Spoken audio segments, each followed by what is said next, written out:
ठीक है, ब्रेक के बाद आपका स्वागत है। समाचारों की श्रृंखला फिर से शुरू हो रही है।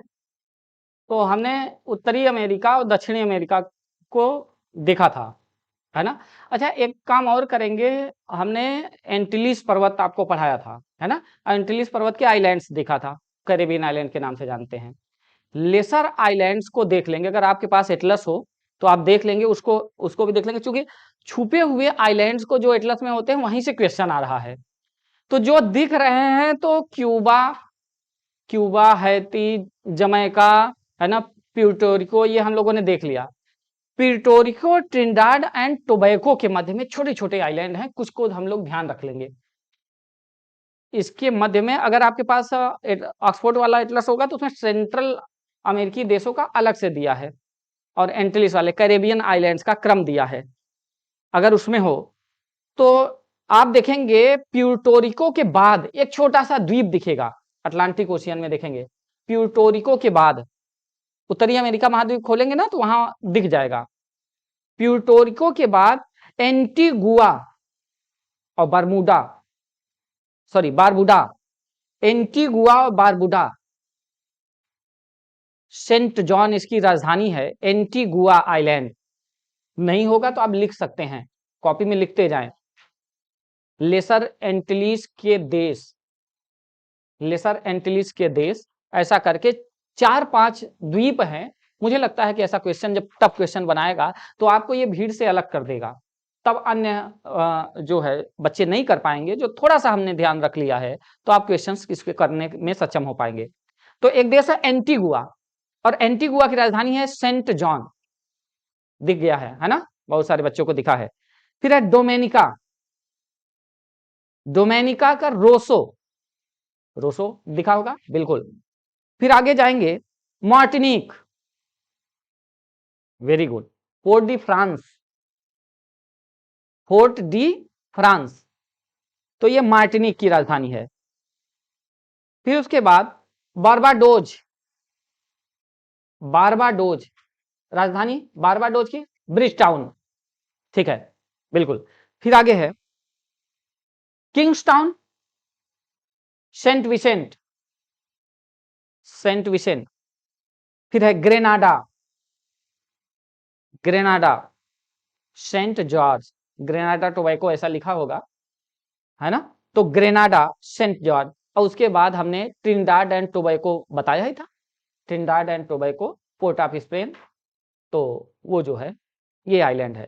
तो देखो इतना रटना नहीं है, थोड़ा सा दिमाग में बैठा लेना है। सबसे उत्तर वाला, एक मध्य वाला, एक लास्ट वाला, ऐसे याद होगा तो अपने आप दिमाग में कि अरे जो है यह डोमेन का ऊपर था और जो है ग्रेनाडा नीचे था। बस इससे आपका क्वेश्चन सही हो जाएगा। एक दो बार रिवाइज करेंगे तो ये भी चीजें जो छुपी हुई चीजें हैं, सामान्य हम नहीं पढ़ते हैं, ये भी हो जाएगा। अच्छा, माया सभ्यता का विकास कहाँ हुआ था? माया सभ्यता, एक मूवी आई थी 2012, 2012, माया सभ्यता के अनुसार दुनिया समाप्त हो जाएगी 2012 में, है ना? तो ये जैसे बहुत प्राचीन सभ्यता है उत्तरी अमेरिका में, मूल रूप वहां से जो जनजातियां रह रही थी उन लोगों की अपनी सभ्यता है, उनका अपना इतिहास था। और खनन, जैसे हमारे यहाँ अचानक से सिंधु घाटी सभ्यता का उदय हुआ, हमको पता चला कि एक विकसित सभ्यता थी, वैसे ही उत्तरी अमेरिका में यहाँ पर माया जनजात के लोग थे और उन्होंने एक बड़ी सभ्यता का विकास किया था। तो माया सभ्यता का संबंध किस देश से है? मैक्सिको में। किस महाद्वीप से संबंध है इसका? उत्तरी अमेरिका महाद्वीप से संबंध है। अच्छा, कनाडा वाले उत्तरी कनाडा और ग्रीनलैंड वाले क्षेत्र में, बर्फ वाला क्षेत्र है, इसकी चर्चा हम लोग कर चुके हैं ईवीएस की क्लास में। यहाँ पे एक जनजात पाई जाती है, एस्किमो जनजात, बर्फ के घर में, इग्लू नामक घर में निवास करते हैं, है ना? अब उसके बाद रेड इंडिया। अच्छा, यहाँ जो मूल रूप से लोग रह रहे थे उनकी स्किन का रंग रेडिश कलर था। तो यहाँ की जो मूल जनजातियां उनको किस नाम से जाना जाता है? रेड इंडियन के नाम से बोलते हैं हम लोग, रेड इंडियन बोला जाता है। क्लियर है? तो रेड इंडियन जनजात केवल उत्तरी अमेरिका में नहीं पाई जाती, वही लोग दक्षिण अमेरिका में भी पाए जाते हैं मूल लोग। तो रेड इंडियन जनजाति अमेरिकी जनजाति है, कहाँ की? अमेरिका की। और इनका इंडिया से कोई लेना देना नहीं है, वैसा ही संबंध है जैसा वेस्ट इंडीज से है, लेकिन नाम रख दिया गया है रेड इंडियन, पर ये इंडियन नहीं है। ओके, अब आगे आपकी ओर आते हैं जहां अफ्रीका से हम लोग अपने आप को कनेक्ट करेंगे। अफ्रीका महाद्वीप दुनिया का देशों की संख्या के आधार पर सबसे बड़ा महाद्वीप। और देखेंगे बड़ी विविधता संपन्न ये देश है, खनिज संसाधनों से संपन्न क्षेत्र है, लेकिन विकसित नहीं हो पाया इतने संसाधन होने के बावजूद यहाँ पे। अच्छा देखिए इसके कई कारण हैं, उसके कारण जब हम लोग मेंस की क्लास करेंगे तो उसकी भी विवेचना करेंगे। अभी फिलहाल हम पीटी पे फोकस हैं और देखेंगे कि एक ओर इसके अटलांटिक महासागर और दूसरी ओर हिंद महासागर, उत्तर की ओर मेडिटेरियन सी भूमध्य सागर और दक्षिण की ओर जो है साउथ ओशियन, और नीचे जाएंगे तो साउथ ओशियन दक्षिण महासागर जिसे हम लोग अंटार्कटिका भी कह देते हैं, साउदर्न ओशियन से कनेक्टेड है। तो चारों तरफ जो है सागर से घिरा हुआ है। अब हम देखें अटलांटिक ओशियन से, अगर आप देखें अटलांटिक ओशियन से जैसे ही भूमध्य सागर की ओर चलेंगे यहां पर भी वैसी ही जल संधि पड़ेगी जैसे बेरिंग जल संधि थी। दो जल संधियां बहुत इंपॉर्टेंट है जो बार बार पूछी गई हैं, एक है बेरिंग जल संधि।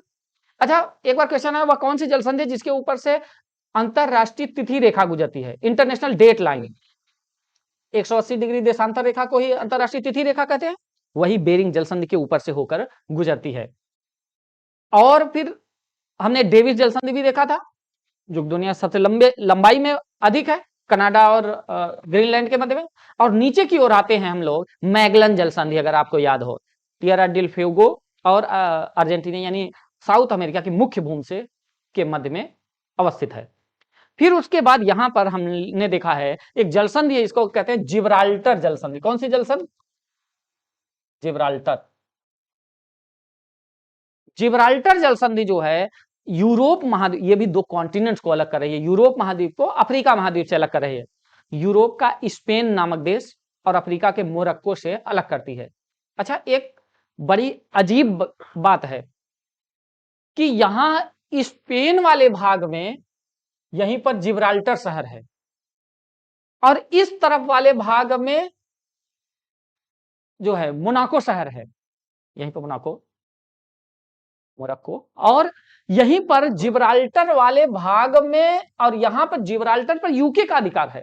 यूके यहां अवस्थित नहीं है लेकिन उसने अधिकार कर रखा है, और चूंकि यहां अधिकार रहेगा तो जिब्राल्टर पर अधिकार रहेगा, और जिब्राल्टर पर जिसका अधिकार रहेगा वो पूरे भूमध्य सागर पर राज करेगा। इसीलिए जिब्राल्टर को भूमध्य सागर की कुंजी कहा जाता है। तो कि आप मेडिटेरियन सी किसे कहते हैं? जिब्राल्टर को। जिब्राल्टर जलसंधि से आगे की ओर जाते हैं तो ये भूमध्य सागर है। भूमध्य सागर में बहुत सारे देश हैं, 18-19 देश हैं उसके तट पर, लेकिन अफ्रीका के मात्र 5 देश हैं। ऐसा क्वेश्चन बिल्कुल आ सकता है, निम्न में से किस देश की सीमा भूमध्य सागर से नहीं मिलती है? और 4 दे दे, 3 दे दे, 1 हटा दे। तो सबसे पहले 5 ही देश हैं जिनकी सीमा भूमध्य सागर से मिलती है। आप देखेंगे सबसे पहले मोरक्को, अल्जीरिया, ट्यूनीशिया, छोटा सा देश है ट्यूनीशिया, लीबिया एंड इजिप्ट। निम्न में से किस देश की सीमा भूमध्य सागर से नहीं मिलती है? Morocco, Algeria, Nigeria, Egypt. नहीं मिलती नाइजीरिया से। बस ऐसा क्वेश्चन आ सकता है, जब 5 ही देश हो तो इंपॉर्टेंट हो जाता है। यहीं पर अवस्थित अल्जीरिया जो है वह पूरे अफ्रीका महाद्वीप का सबसे बड़ा देश है। अब जब ऐसा हो तो क्वेश्चन, तो भाई उत्तरी अमेरिका का सबसे बड़ा देश कनाडा, दक्षिण अमेरिका का सबसे बड़ा देश ब्राजील, और अफ्रीका का सबसे बड़ा देश अल्जीरिया। क्लियर है? नहीं, अल्जीरिया क्षेत्रफल के आधार पर सबसे बड़ा देश है अल्जीरिया, और जनसंख्या के आधार पर सबसे बड़ा देश नाइजीरिया है। अभी आगे हम लोग बात करेंगे। हाँ, यहीं पर एक पर्वत है, उसको भी देखते चलेंगे। यहां पर एटलस पर्वत मैट कंट्रीज में फैला हुआ, मैट बोलते हैं, मोरक्को, अल्जीरिया, ट्यूनीशिया, एटलस पर्वत है। एटलस पर्वत बड़ा इंपॉर्टेंट है, बार बार परीक्षा में भी पूछा गया है। एटलस पर्वत उत्तर पश्चिम अफ्रीका में अवस्थित है। मुख्य रूप से किस देश में है? 3 देशों में, इसीलिए मैट कंट्रीज बोला जाता है, मोरक्को, अल्जीरिया, ट्यूनीशिया। और इसकी सबसे ऊंची चोटी माउंट टोबकल। अच्छा एक इंपॉर्टेंट बात यह है, किसी पर्वत से हवाओं का, लोकल विंड्स का उदय होता है। यहीं से पवन चलती है जो कि भूमध्य सागर की ओर चलती है, पूरा सहारा मरुस्थल से, और इसे सिरोको कहा जाता है। क्या कहते हैं? अच्छा इस वाले क्षेत्र में, मरुस्थलीय क्षेत्र में, सहारा दुनिया का सबसे बड़ा गर्म मरुस्थल, और यहां से जो हवाएं चलती हैं सिरोको, उसकी मिट्टी पीली लाल रंग की है, तो उस धूल में लाल मिट्टी मिल जाएगी, और जाकर जब यहाँ ये एपेनाइन पर्वत है ना, इन पर्वतों से टकराकर इटली में बारिश करेंगी तो लाल रंग की बारिश होगी, इसे ब्लड रेन कहा जाएगा। तो रक्त वर्षा किस कौन के द्वारा होती है? तो सिरोको किस देश में है, किस देश में वर्षा होती है, ये इटली में होती है। चलती कहाँ है, सहारा मरुस्थल से कि भूमध्य सागर से होते हुए। अब अच्छा, उसी को अलग अलग नाम से जाना जाए, जैसे इस वाले क्षेत्र में इसे खमसिन कहते हैं। तो खमसिन पवन भी मिस्र में बहती है सहारा मरुस्थल से भूमध्य सागर की ओर चलती है। अच्छा, इसी क्षेत्र में गिनी की तट की ओर एक पवन चलती है। वेरी गुड, इसे बोलते हैं हरमट्टन पवन। और ये शुष्क क्षेत्र बनता है। महाद्वीप के पश्चिमी भाग में ही मरुस्थल पाए जाते हैं। आपने देखा क्योंकि यहाँ कोल्ड करंट चलती है। जैसे हमने देखा था उत्तरी अमेरिका में कैलिफोर्निया की जलधारा एक कोल्ड करंट है, और वहां पे आप देखेंगे कैलिफोर्निया का मरुस्थल, मोजावे मरुस्थल, सोलोमन मरुस्थल, चिहुआहुआ मरुस्थल का उदय हुआ। वैसे ही दक्षिण अमेरिका के पश्चिमी तट पर हमने देखा, और यहीं पर पेरू या हम्बोल्ट की जलधारा चलती है, कोल्ड करेंट। और यह जो है यहीं पर मरुस्थल का निर्माण हो जाता है। जलधाराओं के कारण लो प्रेशर दूसरी तरफ बन जाता है, तो हवाएं दूसरी तरफ चली जाती हैं, तो यहाँ वर्षा ही नहीं हो पाती है, तो अटाकामा मरुस्थल का निर्माण हो जाता है, एक बहुत बड़े डिजर्ट का निर्माण हो जाता है। वैसे ही यहाँ पर अब ये हम्बोल्ट की जलधारा चलेगी इस तरफ, हम्बोल्ट की जलधारा यहां से ऊपर की ओर कैनारी की करंट, तो पूरे पश्चिमी तट पर मरुस्थल का निर्माण हो जाएगा। ये दोनों कोल्ड करंट है, जो है सॉरी बेंगुएला की करंट चलेगी। हम्बोल्ट तो वहां पेरू को ही हम्बोल्ट करंट कहा जाता है, तो बेंगुएला की करंट और इस तरफ कैनारी की करंट, तो पूरा मरुस्थलीय क्षेत्र का निर्माण हो जाएगा। अब ये शुष्क क्षेत्र बनेगा, और जब हरमट्टन चलेगी और ये जो है पूरे क्षेत्र में, अच्छा अपने आप जैसे हम लोग यहाँ ठंडी में होता है, जब शुष्क ठंडी हवाएं चलती है तो हमारे होंठ फटने लगते हैं, चेहरे पे चिड़चिड़ाहट, जो बुजुर्ग लोग होते हैं उनके जोड़ों में दर्द होने लगता है, ऐसा होता है। अभी ठंडियां शुरू हो गई हैं, लेकिन जैसे ही वो बसंती हवा, बसंत की गर्मी वाली हवा चलती है, अपने आप हमारे शरीर स्वस्थ हो जाता है, जोड़ों के दर्द ठीक हो जाते हैं, चेहरे पे होंठ फटने, जो चेहरा फटा होंठ फटते हैं, ये अपने आप ठीक हो जाती हैं डिफिशियंसीज। वैसे ही हरमट्टन पवन जब चलती है तो यहाँ लोगों के श्वास के मरीज अपने आप ठीक हो जाते हैं, क्योंकि धूल भरी आंधी रहती है जिससे बड़ी बीमारियां फैलती हैं, घाव सूखते नहीं है।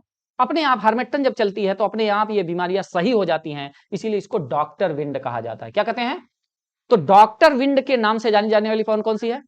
हरमट्टन पवन। कहां चलती है? गिनी के तट पर। किस है? पश्चिमी अफ्रीका। ठीक है, क्लियर है बात? तो ये गिनी नामक देश है, गिनी के तट पर ये चलती है। अब आगे आ जाते हैं, तो मोरक्को, अल्जीरिया, ट्यूनीशिया, लीबिया और इजिप्ट आ गए आप। इजिप्ट में जैसे आ गए तो ये भूमध्य सागर। अच्छा, पहले क्या होता था, जब हम इंडिया की खोज हुई तो ये केप ऑफ गुड होप से आते हुए हम लोग उत्तर की ओर आ जाते थे। अगर एक बार हम वर्ल्ड मैप में देख लें, तो यहां से हम चलते थे और पूरा इधर से होते हुए और इंडिया आते थे। 10,000 से ज्यादा किलोमीटर की दूरी तय करते थे।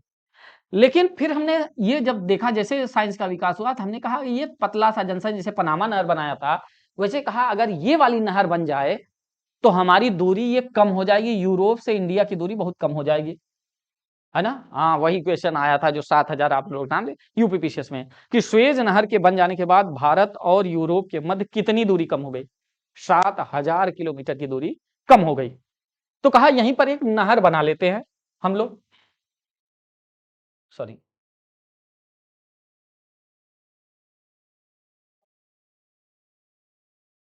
कहा एक नहर बना देते हैं। इसी नहर को क्या कहा, क्या नाम दिया? स्वेज कैनाल, स्वेज नहर का निर्माण कर दिया। स्वेज नहर जो है वह भूमध्य सागर को और यहाँ है लाल सागर से अलग करती है, जबकि अफ्रीका महाद्वीप को यूरोप महा ओ सॉरी एशिया महाद्वीप से अलग करती है। क्लियर है? तो वह कौन सी नहर है जो एशिया को अफ्रीका महाद्वीप से अलग करती है? स्वेज कैनाल, स्वेज नहर। इतनी बात क्लियर हुई? अच्छा, यहाँ थोड़ा सा भाग है, देखेंगे कि ये ऐसे निकला हुआ भाग है, मिस्र का अधिकार यहाँ तक है, और इस वाले क्षेत्र को कहते हैं सिनाई प्रायद्वीप। क्या बोलते हैं? सिनाई प्रायद्वीप।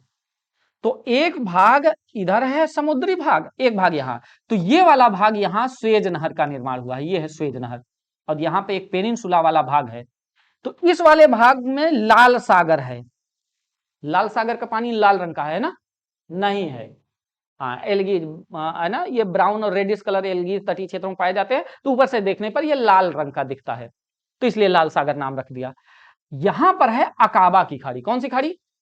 Gulf of Aqaba. अकाबा की खाड़ी के मध्य में देश कौन से हैं? अकाबा की खाड़ी आप देखेंगे जब आगे और जूम करें, यद्यपि एशिया में अभी हम लोग बात करेंगे, वहां पर भी देखेंगे तो इधर देखेंगे मिस्र, यहां पर दुनिया की सबसे छोटी तटीय रेखा जॉर्डन की। तो दुनिया में सबसे छोटी तटरेखा किस देश की मिलती है? जॉर्डन की। दुनिया में उससे छोटी तटरेखा किसी की नहीं है, वो है जॉर्डन नामक देश है। वहीं पर इजराइल, और जॉर्डन इजराइल है, जॉर्डन नामक देश की सीमा इससे मिलेगी। तो इधर इजिप्ट है, इस तरफ इजराइल, फिर उसके बाद जॉर्डन, और जॉर्डन के बाद जॉर्डन ही लड़के छोड़ देते हैं, और फिर उसके बाद इजिप्ट, और उसके बाद सऊदी अरेबिया तो है ही है। तो ये अकाबा की खाड़ी, और इस तरफ है हमारा लाल सागर। इसको थोड़ी सी बात ध्यान रखना है। अच्छा, जब सुएज नहर बनाई गई, जैसे पनामा कैनाल बनाई गई थी, तो झील का निर्माण, आर्टिफिशियल झील, कौन सी झील थी? गटून झील। कौन सी झील? गटून झील। वैसे ये झील, ये नहर बनी तो कुछ कृत्रिम झीलों का निर्माण हो गया, और यही यूपीपीसीएस में क्वेश्चन आ जाए, उत्तर से दक्षिण क्रम लगाने के लिए निम्न झीलों का। तो अगर हम यहां पर देखें तो एक जो झील बनी उसे कहा लेक मंजला, मंजला झील सबसे उत्तर में, यानी भूमध्य सागर की ओर लेक मंजला। फिर आगे आएंगे लेक टिम्सा, तो मंजला ऐसे याद करते जाएंगे। फिर उसके बाद कौन सी है? लेक टिम्सा, लेक टिम्सा, फिर ग्रेट बीटर लेक और लिटिल बीटर लेक। तीन याद है तो चौथी अपने आप लग जाएगी, लिटिल बीटर लेक। फिर से हमारे साथ बोलेंगे झीलों का क्रम, lake Manzala, lake Timsah, great Bitter lake और लिटिल बीटर लेक, ये चार झीलों का क्रम। उसके बाद हम लोग आ जाते हैं रेड सी में। लाल सागर से किसकी किसकी सीमा मिल रही भाई? मैप में देखेंगे, पहला देश है मिस्र, दूसरा सूडान, तीसरा इरिट्रिया, फिर इथोपिया। इथोपिया की मिलती है क्या? ध्यान रखना है, जिबूती और सोमालिया, यहीं पर चार देश हैं, देखेंगे इरिट्रिया, इथोपिया, जिबूती और सोमालिया। दिखा क्या? और इन्हें हॉर्न ऑफ अफ्रीका कहा जाता है। जैसे सींग होती है ना, तो हॉर्न मतलब सींग, सींग की तरह ये निकला हुआ भाग है, और इस पर चार देश हैं, Eritrea, Ethiopia, Djibouti and Somalia. निम्न में से कौन सा हॉर्न ऑफ अफ्रीकन कंट्री नहीं है? Eritrea, Ethiopia, Djibouti and Nigeria. Nigeria नहीं है। निम्न में से कौन सा लैंड लॉक्ड कंट्री है? Eritrea, Ethiopia, Djibouti and Somalia. Ethiopia. इन्हीं चार में से तीन समुद्र से मिल रहे हैं, लेकिन इथोपिया नहीं मिल रहा है। अफ्रीका महाद्वीप में बहुत सारे लैंड लॉक्ड है, तो इनको नहीं पूछेगा इतना, वही पूछेगा जो एकदम क्लोज है, और यहां पे कौन है? इथोपिया। चार ऑप्शन दे दे, है ना? तो ये है इथोपिया। फिर उसके नीचे अब यहीं पर देखेंगे तो यहां पर एक जलसंधि है, जिसे स्ट्रेट ऑफ बाब अल मंडेब जलसंधि, और ये फिर से यही अफ्रीका महाद्वीप को एशिया, एशिया महाद्वीप से अलग करेगी। अफ्रीका का यहीं पर देश है जिबूती, जिबूती, और कौन सा देश है नीचे की ओर? सोमालिया।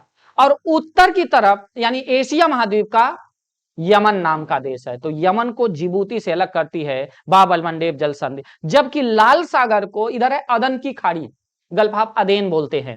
दिखा क्या? हिंद महासागर का भाग हो जाएगा। तो बाब अल मंडेब जल संधि लाल सागर को अदन की खाड़ी से जोड़ती है, जबकि यमन को जिबूती से अलग करती है। क्लियर है बात? आगे की ओर आ जाएंगे। अच्छा, यहीं पर जो है एक झील है लेक ताना। कौन सी झील है? ताना। अब इथोपिया में, और इथोपिया के नीचे, अब यहीं पर आएंगे, देखेंगे एक झील है लेक तुर्काना। झील का क्रम देखेंगे, तुर्काना झील कहां है भाई?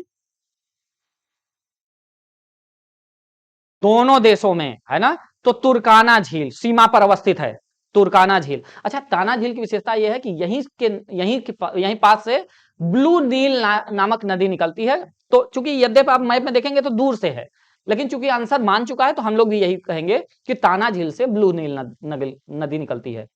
फिर नीचे की ओर आएंगे तो ये झील है, कौन सी झील है? तुर्काना। तुर्काना के नीचे एक झील है विक्टोरिया झील। कौन सी झील?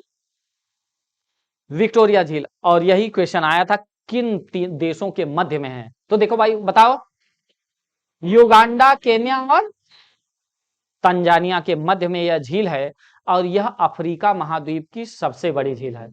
अच्छा, दुनिया की सबसे बड़ी ताजे पानी झील कौन सी है?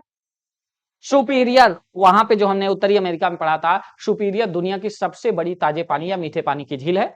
उसके बाद दुनिया की दूसरी सबसे बड़ी ताजे पानी झील यही विक्टोरिया झील मानी जाती है। तो पहली विशेषता ये हो गई कि अफ्रीका की सबसे बड़ी झील विक्टोरिया झील 3 देशों के मध्य में अवस्थित है। दूसरी विशेषता यह दुनिया की दूसरी सबसे बड़ी मीठे पानी की झील है।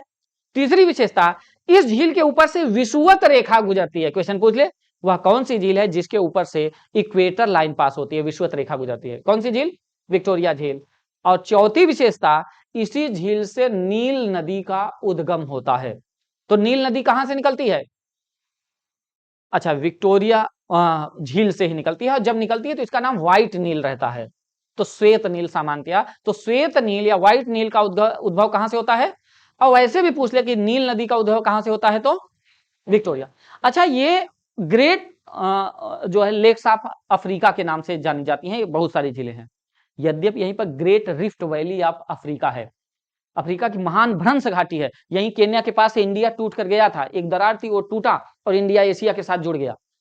अब यहाँ ये बड़ा पूरा भ्रंश है, यहां से देखेंगे पूरा यहाँ भ्रंश है, और इसी भ्रंश से होते हुए यहाँ विक्टोरिया झील से निकलकर नील नदी जाती है और जाकर भूमध्य सागर में गिर जाती है। कैरो इजिप्ट की कैपिटल इसी नदी के तट पर अवस्थित है, इतना जो है उत्तर की ओर बहती है। लेकिन यह बात ध्यान रखना है कि अन्य झीलें तो रिफ्ट वैली में हैं, लेकिन विक्टोरिया झील भ्रंश घाटी में अवस्थित नहीं है। इसलिए पॉइंट करके बता रहे हैं, है उसी रास्ते में, लेकिन यहीं से मुड़ जाता है रिफ्ट, तो इसलिए ध्यान रखना है। पूछेगा निम्न में से कौन सी झील रिफ्ट वैली में अवस्थित नहीं है? Lake Nyasa, Lake Albert, Lake Victoria, ऐसा 4 ऑप्शन दे दे तो क्या बताएंगे? विक्टोरिया झील रिफ्ट वैली में अवस्थित नहीं है, अन्य झीलें रिफ्ट वैली में है, भ्रंश घाटी में है। और यहीं से निकलकर भ्रंश घाटी से होते हुए नील नदी उत्तर की ओर बहती चली जाती है। अच्छा, ये नील नदी जब बही तो यहीं पर एक डैम बनाया गया, असवान डैम। कौन सा डैम? Aswan dam. हाँ, और इसे एक कृत्रिम झील का निर्माण हुआ, जिसे नासिर झील के नाम से जानते हैं। कौन सी झील? नासिर झील। किसी समय बहुत बड़ा डैम था, और यही कारण है कि इस पूरे मरुस्थलीय क्षेत्र में जो सहारा मरुस्थल का यहां तक विस्तार है, इस क्षेत्र में नदी, ये नील नदी के बहने के कारण बड़े क्षेत्र में कृषि हुआ, कृषि का विकास हो गया, उद्योग धंधों का विकास हुआ। यही कारण है कि मिस्र को नील नदी का वरदान कहा जाता है, क्योंकि ये वरन होता तो अन्य देशों की तरह ये भी। यही कारण है कि अफ्रीका महाद्वीप में 2 देश विकसित श्रेणी में आते हैं, इधर उत्तर में ये मिस्र और दक्षिण में साउथ अफ्रीका। तो ये उत्तर वाला देश ये बनने का बड़ा कारण है नील नदी, उसी कारण यह संपन्नता है। फिर आगे की ओर आए, एल्बर्ट झील तो इसी के बगल में है, दिखा। फिर उसके नीचे आएंगे तो एक झील है लेक तंजनाइका। कौन सी झील है? लेक तंजनाइका। 4 देशों के मध्य में अवस्थित है। कितने देशों से? विक्टोरिया झील पूछ चुका है, अगला क्वेश्चन इसी पर पूछे जाने की पूरी संभावना है। 4 देश कौन कौन से हैं? एक देश अन्य जगह से जोड़ेगा और बता देगा, ऑप्शन दे देगा। तो पहला देश कौन सा है भाई, देखेंगे। हाँ, डेमोक्रेटिक रिपब्लिक ऑफ कांगो, यानी जायरे के नाम से जिसको जानते हैं, जायरे है।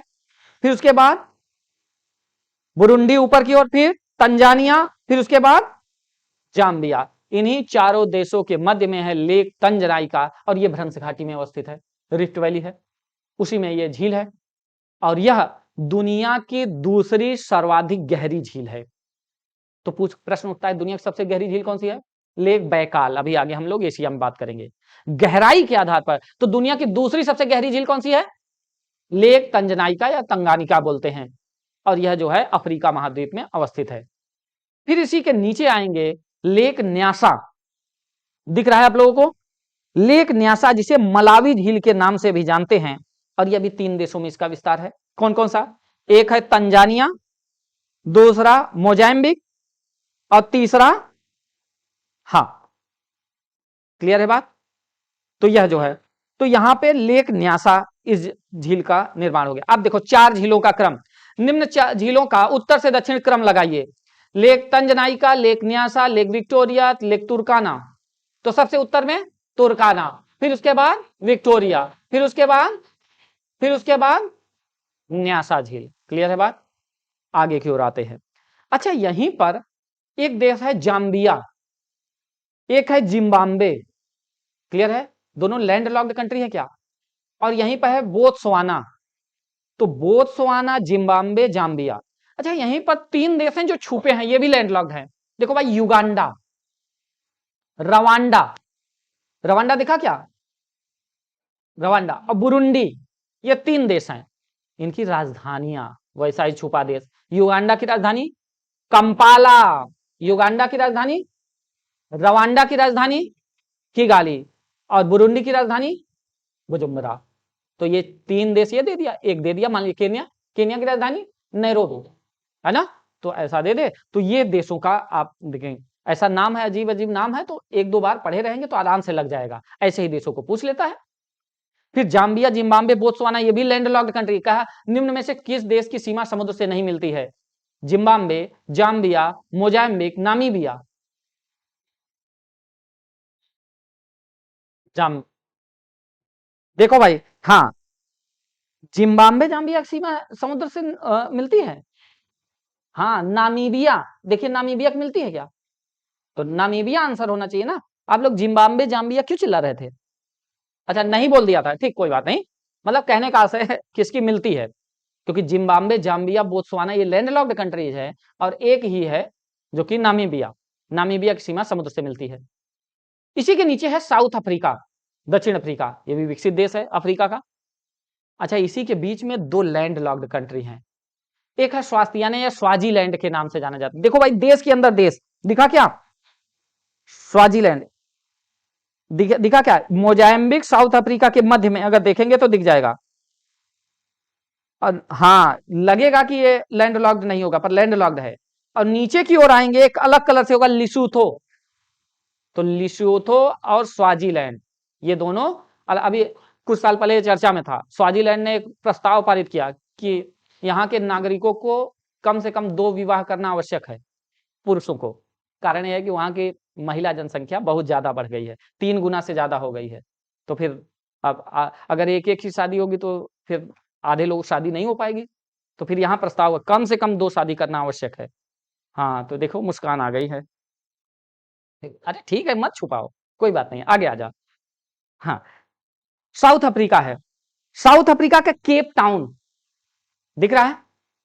ये यहाँ भूमध्य सागरीय जलवायु, जैसे मध्य चिली में भूमध्य सागरीय जलवायु पाई जा रही थी, ये भी भूमध्य सागर के तट पर न होने के बावजूद यहाँ भूमध्य सागरीय जलवायु पाई जाती है।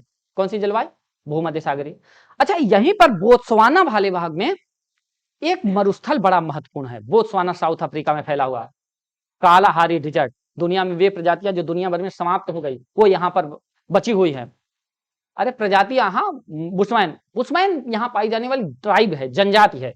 नंगे धड़ंगे लोग रहते हैं, वैसे ही आदम समाज में रहते हैं। और इसकी सबसे बड़ी विशेषता यह है, आदमखोर है यहाँ लोग, हाँ, काट डालेंगे। तो वही है। तो ये है बुशमैन ट्राइब, आदमखोर ट्राइब मानी जाती है। और ये कालाहारी मरुस्थल में निवास करते हैं, बड़ी प्रसिद्ध है, इसलिए बार बार परीक्षा में पूछी गई है। कालाहारी मरुस्थल, क्लियर है बात? स्पेशली अगर पूछ ले कालाहारी मरुस्थल का विस्तार, सर्वाधिक विस्तार कहाँ है, एक देश आ जाए, नहीं, बोत्सवाना। कौन सा देश? बोत्सवाना लगा देना, एक देश आ जाए तो। यद्यपि नामीबिया, साउथ अफ्रीका, बोत्सवाना सभी में फैला हुआ है, तीनों देशों में। फिर इस तरफ नामीबिया बगल में अवस्थित है, और यहीं पर है जो है नामिब मरुस्थल, यही वाला क्षेत्र है। अच्छा, यहीं पर जोहान्सबर्ग, साउथ अफ्रीका में जोहान्सबर्ग किसके लिए प्रसिद्ध है? कौन सी खान? गोल्ड माइनिंग के लिए प्रसिद्ध है। किसके लिए? गोल्ड माइनिंग के लिए। यहीं पर किम्बरले शहर किसके लिए प्रसिद्ध है? डायमंड माइनिंग के लिए। तो हीरा के लिए, हीरा उत्पादन के लिए प्रसिद्ध कौन सा शहर है? किम्बरले। अच्छा, ध्यान रखना है, किम्बरले का पठार ऑस्ट्रेलिया में है, कंफ्यूज नहीं होना है। लेकिन किम्बरले शहर कहाँ है? साउथ अफ्रीका में। जोहान्सबर्ग कहाँ है? साउथ अफ्रीका में। किसके लिए प्रसिद्ध है? गोल्ड माइनिंग के, सोने के भंडार के लिए प्रसिद्ध है। आगे की ओर आते हैं, केप टाउन से आगे की ओर, ऊपर की ओर आएंगे, नामीबिया। नामीबिया के ऊपर अंगोला। अंगोला के बगल में देखेंगे डेमोक्रेटिक रिपब्लिक ऑफ कांगो, जिसका पुराना नाम जायरे था। जायरे एक बड़ा देश है। यहीं पर अवस्थित है कटंगा का पठार। कौन सा पठार है? तो पूछ लेगा कटंगा का पठार कहाँ है, तो डीआरसी में, specially democratic Republic of Congo में कटंगा का पठार। और ये कटंगा का पठार जो है मिनरल्स के लिए बड़ा प्रसिद्ध है, इसलिए पूछ लेगा। जैसे हमारे यहाँ छोटा नागपुर पठार है, वैसे यहाँ कटंगा प्लेटू है। और कटंगा के पठार में अवस्थित है एक शहर है लुबुम्बासी। कौन सा शहर है? लुबुम्बासी। लुबुम्बासी इस तरफ यहां पर कहीं होगा, लुबुम्बासी। और यह जो है तांबा खनन के लिए प्रसिद्ध है। किसके लिए? तांबे के लिए तांबा बहुत महत्वपूर्ण धातु है, तो कॉपर माइन। लुबुम्बासी किस उद्योग के लिए प्रसिद्ध है, किस खनिज के लिए प्रसिद्ध है, तो तांबा खनन के लिए। कटंगा पठार किसके लिए प्रसिद्ध है, तो मुख्य रूप से यह भी तांबा खनन के लिए प्रसिद्ध है, तांबा वाला क्षेत्र है। यहीं से एक, इसी कटंगा प्लेटू से एक नदी निकलती है, नाम है कांगो नदी। कौन सी नदी, कांगो नदी, जिसे जायरे नदी के नाम से भी जानते हैं। और ये, अच्छा, कांगो देश ऊपर है, डेमोक्रेटिक रिपब्लिक ऑफ कांगो अलग है, प्रजातांत्रिक गणराज्य कांगो अलग है, उसी को जायरे के नाम से जानते हैं। यहां से कांगो नदी निकलकर और चली जाती है, और कांगो देश होते हुए चली जाती है और जाके अटलांटिक ओशियन में गिर जाती है। और इसकी विशेषता यह है कि यह जो है विषुवत रेखा को 2 बार काटती है। तो वह कौन सी नदी है जो विषुवत रेखा को 2 बार काटती है? अच्छा, कर्क रेखा को 2 बार काटने वाली नदी माही नदी। अच्छा, कर्क रेखा अफ्रीका के कौन कौन से देश से गुजरती है? अगर एक बार देख ले, आप मैप में देखते चलेंगे, है ना। पश्चिमी सहारा, वेस्टर्न सहारा देखेंगे, वेस्टर्न सहारा, फिर उसके बाद मैरूटानिया, फिर है माली, माली के बाद अल्जीरिया, फिर उसके बाद लीबिया, लीबिया के बाद इजिप्ट, इतने देशों से। अब उसके बाद फिर ये चली जाती है ना। नाइजर, अच्छा, नाइजीरिया से नहीं गुजरती, देखो भाई यहां सीमा के पास में ध्यान रखना है, नाइजर से गुजरती है लेकिन नाइजीरिया से नहीं गुजरती है। तो देखो फिर से, पश्चिमी सहारा, फिर उसके बाद मैरूटानिया, फिर उसके बाद अल्जीरिया, फिर नाइजर, फिर लीबिया, फिर इजिप्ट, इस इतने देशों। हाँ, नाइजर से गुजरती है, नाइजीरिया से नहीं गुजरती है, नाइजर वाले में। हाँ हाँ, सीमा पर है, लेकिन नाइजर से गुजरती है। जब, अब उसमें नहीं दर्शा सकते ना, एकदम जूम करेंगे तो थोड़ा सा टच होते हुए चली जाती है, इसलिए नाइजर को ध्यान रखना है, नाइजर से गुजरती है। अब इसके बाद ये फिर उधर चली जाती है। तो वह कौन सी नदी है जो ट्रॉपिक ऑफ कैंसर कर्क रेखा को काटती है? माही नदी कर्क रेखा को 2 बार काटती है, जो कि मध्य प्रदेश से निकलकर मध्य प्रदेश, राजस्थान और गुजरात में बहती है। तो कर्क रेखा को 2 बार काटने वाली नदी माही नदी। विषुवत रेखा को 2 बार काटने वाली नदी कांगो नदी। और यहां से मकर रेखा गुजरती है, नामीबिया, बोत्सवाना, साउथ अफ्रीका से होते हुए, और मोजाम्बिक से ये निकल जाती है, मेडागास्कर से होते हुए, और यहीं पर एक नदी बहती है। कौन सी नदी भाई? लिम्पोपो नदी। और लिम्पोपो नदी जो है, ये देखिए कुछ दूरी तक ये सीमा भी बनाती है, साउथ अफ्रीका और जिम्बाब्वे, जाम्बिया के मध्य में, है ना। और ये जो है लिम्पोपो नदी मकर रेखा कितनी बार काटती है? तीनों बातें हो गई। माही नदी कर्क रेखा को 2 बार काटती है, कांगो नदी विषुवत रेखा को 2 बार काटती है, लिम्पोपो नदी मकर रेखा को। अच्छा, क्वेश्चन पूछ ले, वह कौन सी नदी है जो मकर रेखा को 3 बार काटती है? एक नदी है बर्मेजो, अर्जेंटीना में बहती है। कौन सी नदी? बर्मेजो नदी। दिखेगी नहीं, बहुत छोटी नदी है, लेकिन ऐसे ऐसे बहती है, जाके समुद्र से मिल जाती है। तो अर्जेंटीना में बहने वाली बर्मेजो नदी, ये क्वेश्चन नहीं आया है तो ऐसा पूछ सकता है। तो अर्जेंटीना में बहने वाली बर्मेजो नदी मकर रेखा को, ट्रॉपिक ऑफ कैप्रिकॉर्न को 3 बार काटती है। बर्मेजो नदी अर्जेंटीना में बहती है, मकर रेखा को 3 बार काटती है।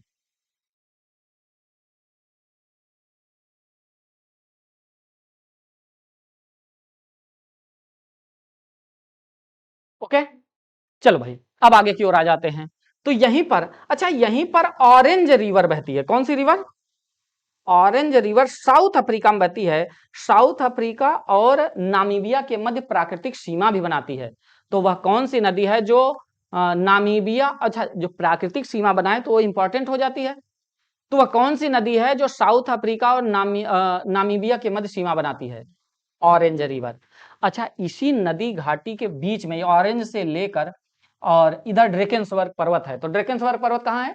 साउथ अफ्रीका में है, साउथ अफ्रीका पूर्वी तट पर। और यहीं पर मानसूनी प्रकार की जलवायु पाई जाती है। इसके एक तो तट पर जो है भूमध्य सागरीय जलवायु केप टाउन में, और इधर मानसूनी प्रकार की जलवायु पाई जाती है, इसीलिए बड़ा संपन्न, जैव विविधता से भी और क्लाइमेट से भी संपन्न ये क्षेत्र बन जाता है। और इसके मध्य में एक बड़े उपजाऊ घास के मैदान का निर्माण हो जाता है, जिसे वेल्ड के नाम से जाना जाता है। तो वेल्ड नामक घास का मैदान कहाँ पाया जाता है? साउदर्न अफ्रीका में। केवल साउथ अफ्रीका नहीं, बल्कि साउथ अफ्रीका के अन्य नेबरिंग कंट्रीज में पाया जाता है। तो दक्षिणी अफ्रीका में वेल्ड नामक घास के मैदान पाए जाते हैं। इतनी बात क्लियर है? चल, अच्छा, एक बार पूछा, अफ्रीका की सबसे बड़ी नदी कौन सी है? कौन से? हाँ, नहीं है, कांगो ने बड़ी पूछा, लंबी नहीं, ध्यान रखना है। लार्जेस्ट पूछ रहा है या लॉन्गेस्ट पूछ रहा है? अपवाह क्षेत्र की दृष्टि से या जल की मात्रा की दृष्टि से अफ्रीका की सबसे बड़ी नदी है कांगो नदी, जबकि लंबाई के आधार पर सबसे लंबी नदी है नील नदी। लेकिन यह जो है अब लंबी है और दुनिया की सबसे लंबी नदी बन जाती है, इसलिए हमारा इस पर ध्यान जाता है। तो ये दोनों बातें ध्यान रखना है। अच्छा, इस वाले क्षेत्र में इसी नदी, अब चूंकि विषुवत क्षेत्र है जैसे अमेजन वाला क्षेत्र, तो यहाँ बारिश ज्यादा होगी, तो यहाँ पर रहने वाले लोगों के लिए दलदली क्षेत्र बन जाएगा, नमी वाला क्षेत्र बन जाएगा। ये इसी नदी घाटी में विषुवत रेखी वन वाला क्षेत्र है और यहाँ पर एक जनजाति पाई जाती है जिसे बोलते हैं पिग्मी। तो पिग्मी जनजाति कहाँ पाई जाती है? तो कांगो नदी घाटी में पिग्मी नामक जनजाति निवास करती है, जो कि दुनिया के सबसे छोटे लोग हैं, हाइट में सबसे छोटे होते हैं, और ये पेड़ों पर घर बना के निवास करेंगे।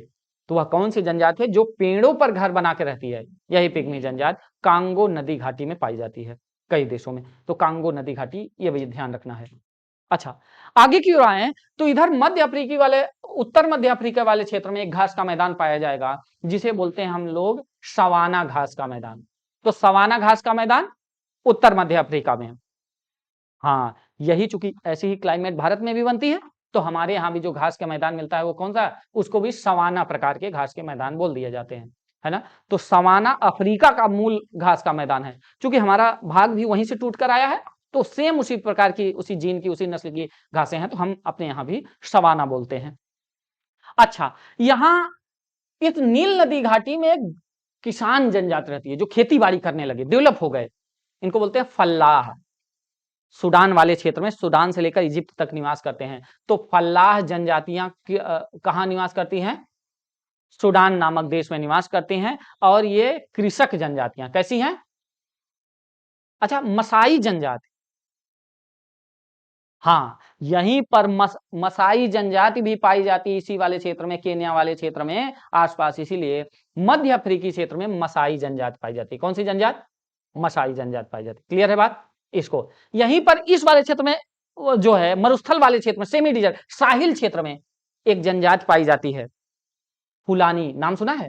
नाइजीरिया से लेकर और ये चाड वाले क्षेत्र में पूरा फुलानी जनजाति पाई जाती है। तो मध्य अफ्रीका में फुलानी जनजाति, सूडान में फल्लाह, और केन्या में स्पेशली एक देश पूछ ले तो मसाई जनजाति पाई जाती है। क्लियर है बात? इसको ऐसे लिखते चले जाएंगे, थोड़ी बहुत इंपॉर्टेंट जनजातियां जो हैं उसको हम लोग जानते चले जाएंगे। अच्छा, यहीं पर एक नदी बहती है जो कि नाइजर नदी के नाम से जानते हैं। अच्छा, इस क्षेत्र में हाथी पाए जाते थे। तो यहाँ आइवरी कोस्ट, अगर नाम सुना होगा, एक देश है कोट डी आइवरी या Ivory Coast. Cote d' Ivoire, Ghana, Togo, Benin, 4 देश एक साथ हैं। कोट डी आइवरी या आइवरी कोस्ट के नाम से। आइवरी मतलब ही होता है हाथी दांत। तो हाथी के दांत के व्यापार के लिए प्रसिद्ध अफ्रीकी लोग, यूरोपीय लोग आते थे, तो हाथी दांत चाहते थे, उससे आभूषण वगैरह बनाते थे, इंडस्ट्री, उद्योग धंधे। तो ये लोग हाथी, इससे पैसा मिलता था, तो यहाँ अवैध शिकार होने लगा, तो इसका नाम ही रख दिया आइवरी कोस्ट। यही घाना, गोल्ड कोस्ट, ये पूरा क्षेत्र, उधर जो है गिनी तट, गिनी कोस्ट, गिनी के तटीय क्षेत्रों का। तो यहाँ पर आइवरी कोस्ट और कोस्ट डी आइवरी में कोकोआ का उत्पादन किया जाता है। किसका? कोकोआ। तो दुनिया का सबसे बड़ा कोको का उत्पादक देश कौन सा है? कोट डी ये कोकोआ होता क्या है? कॉफी नहीं, चॉकलेट। तो जो आप चॉकलेट खाते हैं वो कोकोआ है। हाँ, बहुत कड़वा आता है, लेकिन एंटीऑक्सीडेंट होता है, स्वास्थ्य के लिए बहुत लाभदायक होता है। ऐसे खाएंगे वैसे ही जैसे काली मिर्च वगैरह फायदेमंद है, बड़ी इलायची फायदेमंद है, लेकिन ऐसे खिला दिया जाए तो नहीं खा पाएंगे। तो उसको हम थोड़ा थोड़ा अन्य मसाले के साथ मिला के, सब्जियों के साथ टेस्टी आ जाता है, खा लेते हैं, हमारे शरीर के लिए फायदेमंद भी हो जाता है। तो ऐसे अगर आपको खिला दिया जाएगा, चॉकलेट सबको पसंद होगा, और अगर कोकोआ खिला दिया जाए ना पीस के, तो चॉकलेट से विश्वास उठ जाएगा आपका, इतना कड़वाएगा। तो फिर क्या करते हैं, इसीलिए उसको शुगर के साथ, खूब ज्यादा शुगर मिला के तब खाते हैं, क्योंकि हमारे शरीर में एंटीऑक्सीडेंट बड़ा फायदेमंद हो, चेहरे पर चमक लगता है। अब लड़कियों की चमक का राज, हाँ, मतलब सबके अच्छी फायदेमंद चीज है। तो कोकोआ का सबसे बड़ा उत्पादक देश कौन सा है? यही आइवरी कोस्ट है, दुनिया में कई सालों से नंबर 1 है। अच्छा, इसी, है ना। अच्छा, घाना, टोगो, बेनिन और आइवरी कोस्ट, ये चारों देश मिलाकर यहीं पर एक ट्रायंगल का निर्माण होता है। किसका? त्रिभुजाकार आकृति में, और इसी में कोकोआ की खेती की जाती है। तो इसी कहते हैं कोकोआ ट्रायंगल। क्या कहते हैं? या कोको ट्रायंगल। कोको ट्रायंगल कहां है? आइवरी कोस्ट, घाना, टोगो, बेनिन में कोको ट्रायंगल का निर्माण हुआ है। अच्छा, इसी मरुस्थलीय क्षेत्र के पास में ऊपर से एक नदी बहती है और नाइजर से होते हुए कई देशों में ये नदी बहते हुए चली आती है और जाके नाइजीरिया में जाके गल्फ ऑफ गिनी में, गिनी की खाड़ी में जाकर यह समुद्र से मिल जाती है। इस नदी का नाम भी नाइजर नदी है। कौन सी नदी? इस नदी घाटी में बड़ी मात्रा में पाम के पेड़ हैं, ताड़ के पेड़ हैं और ये ताड़ के खेती से, उन पौधों से ताड़ के तेल का उत्पादन किया जाता है और इसी नदी घाटी में ये जो है उत्पादन करके एक्सपोर्ट कर दिया जाता है। इस कारण से इसका नाम ही रख दिया पाम ऑयल रिवर या तेल नदी। तो ऑयल रिवर या पाम ऑयल रिवर के नाम से जानी जाने वाली नदी कौन सी है? नाइजर नदी। और इस नदी में इसकी अपनी विशेषता यह है कि यह अंतः स्थलीय डेल्टा का निर्माण करती है। मार्सी एरिया है, मार्स है मतलब दलदल है, दलदली क्षेत्र है, सूखा क्षेत्र है। तो क्या होता है कि ये नदी अंदर, सामान्यतः डेल्टा कहां बनता है? जब अवसाद जमा हो जाता है, जैसे हम लोग के यहाँ जो नदियां हैं पूर्वी घाट पे, तो कई धाराओं, ब्लॉकेज के कारण कई धाराओं में बढ़ जाती हैं, तो वो डेल्टा, उसी को कहते हैं त्रिभुजाकार आकृति को डेल्टा कहते हैं। लेकिन अगर नदी यहां से निकली और यहाँ अवसाद दलदल जमाव के कारण यहाँ बीच में से कई धाराएं बढ़ गई, फिर आगे गई, तो यह जो है अंतः स्थलीय डेल्टा कहलाती है। कौन सी? अंतः। आप देखेंगे नाइजर नदी, नाइजर वाले भाग में ऐसे मार्सी एरिया पे कई धाराओं बढ़ गई होगी। अगर फिजिकल वाले मैप में देखेंगे तो आप देखेंगे ऐसा। अगर नहीं भी दिख रहा है तो परेशान नहीं होना है। तो वह कौन सी अफ्रीका की नदी है जो अंतः स्थलीय डेल्टा का निर्माण करती है? नाइजर नदी। यह इसकी विशेषता है। ऐसा क्वेश्चन पूछ सकता है। अभी यहीं पर है, इसके ऊपर सहारा क्षेत्र। सहारा जो दुनिया का सबसे बड़ा मरुस्थल है, इसी के पैरेलल नीचे वाला क्षेत्र साहिल क्षेत्र कहलाता है। कौन सा? साहिल, जो कि एक अर्ध मरुस्थलीय क्षेत्र है, तो अर्ध सेमी डिजर्ट एरिया है। तो साहिल क्षेत्र कहाँ है, तो या की क्या विशेषता है, कहां पे है? तो यह जो है अफ्रीका में एक अर्ध मरुस्थलीय क्षेत्र को क्या कहा जाता है? साहिल क्षेत्र। क्योंकि दुनिया भर में डिजर्टिफिकेशन के कारण मरुस्थलीकरण बढ़ रहा है, तो उसका सहारा क्षेत्र का विस्तार जो है वो साहिल क्षेत्र में हो रहा है। और अभी साहिल नाम का संगठन बना है अफ्रीका का, तो इसलिए भी चर्चा में हो सकता है। और क्वेश्चन पूछ ले कि साहिल क्षेत्र कहाँ है, तो अफ्रीका के अर्ध मरुस्थलीय क्षेत्र को क्या कहा जाता है? साहिल क्षेत्र कहा जाता है। इतनी बात क्लियर हो गई। अच्छा, यहां पर है मेडागास्कर। कौन सा आइलैंड है? मेडागास्कर। और यहीं पर एक चैनल है, मोजाम्बिक चैनल। इस तरफ मोजाम्बिक देश है, इधर है मेडागास्कर। जैव विविधता संपन्न क्षेत्र है मेडागास्कर, बहुत ही, और इंडियन ओशियन में अवस्थित है। चर्चा में रह सकता है, क्वेश्चन पूछ सकता है। यहीं पर है मॉरिशस। कौन सा देश है? इधर इधर ये पोर्ट लुइस इसकी राजधानी है ना। और मॉरिशस से हमारे संबंध बहुत अच्छे हैं, भारतीय मूल के लोग हैं, खूब ज्यादा इसकी जो है चर्चा में रहते हैं। अभी प्रधानमंत्री जी शपथ लिए थे, तो यही सारे पड़ोसी देशों को बुलाए थे, तो मॉरिशस के भी प्रधानमंत्री को बुलाया गया था चीफ गेस्ट के रूप में। तो ऐसे ही ऊपर की ओर है सेशेल्स, यही छोटा सा देश है सेशेल्स नाम का देश, जिसकी राजधानी क्या है? विक्टोरिया राजधानी है। यहाँ के भी प्रधान चीफ को बुलाया गया था भारत में। तो ऐसा, अब वैसे देश जो चर्चा में हो गए जो इनको, तो ऐसा राजधानियां पूछ ले, या निम्न में से कौन उत्तर से दक्षिण क्रम में, तो सबसे ऊपर में अगर देखें तो यहाँ पे सेशेल्स है। अच्छा, सकोत्रा आइलैंड यहाँ पे है। सकोत्रा, हाँ, इंडियन ओशियन अभी पढ़ेंगे तो वहां देखेंगे, तो यमन के भाग पास में सकोत्रा, फिर सेशेल्स, फिर उसके बाद यहाँ पे जो है मॉरिशस, और फिर नीचे मेडागास्कर। ऐसा 4 आइलैंड दे दे, 3 भी अगर याद हैं तो आपको क्रम से लग जाएगा। क्लियर है बात? ऐसा, तो जब चर्चा में कोई चीजें रहें तो जरूर हम लोग को देख लेनी चाहिए। फिर यहाँ पर आए हम लोग, और फिर यहाँ से छोटे छोटे देश हैं, मोरक्को है ना, मैरूटानिया, माली, नाइजर, और बहुत सारे देश हैं मॉरिशस से, फिर हम यहाँ पहुंच जाएंगे। यह अफ्रीका महाद्वीप के भी महत्वपूर्ण भागों को हम लोग पढ़ लेंगे, है ना। तो देखो भाई, एक बार रिवाइज करेंगे। अफ्रीका का सबसे बड़ा देश कौन सा है? अफ्रीका का सबसे ऊंचा पर्वत कौन सा है? नहीं, यहीं पर देखो, केन्या और तंजानिया के मध्य में, तंजानिया वाले भाग में एक पर्वत है, देखेंगे मैप में, फिजिकल वाले में, माउंट किलीमंजारो। कौन सा पर्वत है? Mount Kilimanjaro. और यही अफ्रीका महाद्वीप की सबसे ऊंची चोटी है। तो अफ्रीका महाद्वीप की सबसे ऊंची चोटी कौन सी है? माउंट किलीमंजारो है। तो किस देश में है? तंजानिया में अवस्थित। किस देश में है? तंजानिया में अवस्थित है। तो अफ्रीका की सबसे ऊंची चोटी माउंट किलीमंजारो है। फिर अफ्रीका की सबसे बड़ी नदी कांगो नदी। अफ्रीका की सबसे लंबी नदी, जो कि दुनिया की सबसे लंबी नदी भी है, अफ्रीका की सबसे बड़ी झील विक्टोरिया झील। अफ्रीका में प्रमुख घास का मैदान सवाना और वेल्ड वेल्ड वेल्ड घास का मैदान, है ना। अच्छा, अफ्रीका का सबसे बड़ा द्वीप कौन सा है मैडम? अच्छा, अफ्रीका का सबसे छोटा देश कौन सा है? सेशेल्स, यही अफ्रीका का, ये सेशेल्स जो है इंडियन ओशियन में, ये सबसे छोटा देश है। ठीक है, इतनी इंपॉर्टेंट बातें हम लोगों ने अफ्रीका में भी देख लिया है। स्वेज नहर देखा, और वह कौन सी नहर है जो एशिया को अफ्रीका से अलग करती है? तो स्वेज नहर, स्वेज कैनाल ही। स्वेज नहर में कितनी झीलें? 4 झीलें। कौन कौन सी? लेक मंजला, फिर लेक टिम्सा, फिर ग्रेट विटा, उसी क्रम में याद करना है, बार बार वैसे ही पढ़ेंगे दिमाग में बैठ जाएगी बात, है ना। ऐसा रिवीजन से चीजें तैयार होती हैं।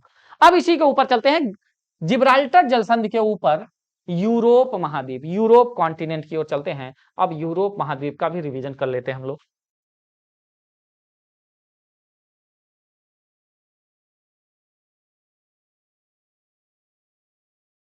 चलिए भाई, यूरोप में पहले फिजिकल वाला मैप खोल लेंगे, फिर हम लोग आगे बात करेंगे। तो आपने देखा होगा आइसलैंड सबसे ऊपर, नॉर्वेजियन सागर के पास में। आइसलैंड की राजधानी क्या है भाई? रेजाविक। ठीक है, फिर उसके बगल में दाहिने हाथ आएंगे, नहीं देख पाया? पॉलिटिकल मैप पहले खोल लेंगे, पॉलिटिकल फिजिकल एक साथ ही होगा। तो हाँ, ऐसे सीधा कर लीजिए आप, तभी तो पढ़ पाएंगे, टेढ़ा कैसे पढ़ेंगे? ठीक है, हाँ। तो आइसलैंड है, फिर आगे की ओर आएंगे, नॉर्वेजियन सागर से आगे की ओर बढ़ेंगे तो नॉर्वे, फिर स्वीडन, फिनलैंड, नीचे की ओर डेनमार्क। 5 देश, इनको स्कैंडिनेवियन कंट्री कहा जाता है। क्या बोलते हैं? यद्यपि स्कैंडिनेवियन कंट्री है नॉर्वे, स्वीडन, फिनलैंड ही मुख्य रूप से लेकिन डेनमार्क और आइसलैंड चूंकि कल्चर इनकी एक साथ है, तो हम इनको भी एक साथ जोड़ लेते हैं। मूल रूप से स्कैंडिनेवियन पेनिनसुला की बात करें, स्कैंडिनेवियन प्रायद्वीप तो 2 ही देश, नॉर्वे और स्वीडन है।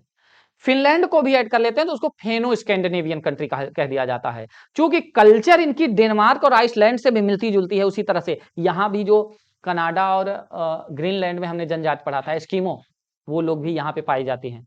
यहीं पे एक और जनजाति है जो मानव से ज्यादा जुड़ी रहती है वैसी ही कल्चर, इसे नॉर्डिक जनजाति बोलते हैं। क्या से? नॉर्डिक। अच्छा, यहीं से अटलांटिक ओशियन में गल्फ स्ट्रीम की गर्म जलधारा चलती है। अगर वो जो है गल्फ स्ट्रीम की गर्म जलधारा यहां से आकर और यहां के तटों को पिघलाए रखती है। आर्कटिक रेखा के पास में होने के बावजूद यहाँ के पत्तन वर्ष भर खुले रहते हैं। अब आगे हम लोग अभी पढ़ेंगे कि यहाँ पर सेंट पीटर्सबर्ग रूस का बंदरगाह है, और ये छांस पर ऐसा कोई बंदरगाह नहीं है जहां वर्ष भर आप जहाज से जा सकें, क्योंकि वहां बर्फ जम जाती है। लेकिन ये ऐसा बंदरगाह है, यही स्ट्रीम की गर्म जलधारा के कारण ये पिघला रहता है, जमने नहीं पाता, तो वर्ष भर यहाँ व्यापार वाणिज्य होता रहता है। क्लियर है बात?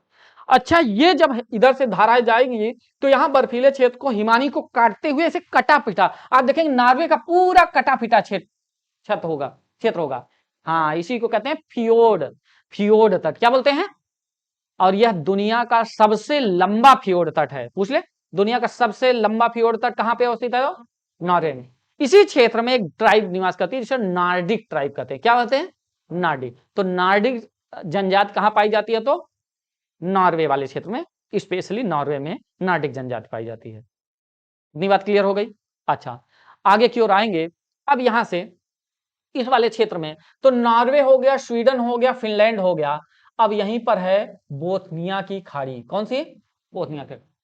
बोथनिया की खाड़ी किन देशों के मध्य में अवस्थित है? स्वीडन और फिनलैंड। अच्छा, ये कुछ बातें हैं, फैक्ट। अच्छा, एक क्वेश्चन आया, निम्न में से कौन सा देश आर्कटिक रेखा के नीचे अवस्थित है? और 4 ऑप्शन दे दिया, Norway, Sweden, Finland, Iceland. Iceland देखने में आइसलैंड लगता है, पर चूंकि पृथ्वी के गोलाकार आकृति के कारण नहीं, आइसलैंड, आइसलैंड आर्कटिक रेखा के, आर्कटिक सर्किल के नीचे अवस्थित, देखें थोड़ा सा टच होते हुए चला जाता है, बाकी सारे देशों के बीच से होकर गुजर रही है, नीचे नहीं बल्कि बीचों बीच लगभग लगभग गुजर रही है। क्लियर है? और यही क्वेश्चन आया था पीसीएस में, निम्न में से कौन सा आर्कटिक रेखा के नीचे अवस्थित देश है? Iceland, Norway, Sweden, Finland. हम पढ़ते हैं तो हमारे दिमाग में नहीं जाती है, पर गोलाकार आकृति के कारण अक्षांश से नीचे है आइसलैंड। क्लियर है बात, ये बात ध्यान रखेंगे।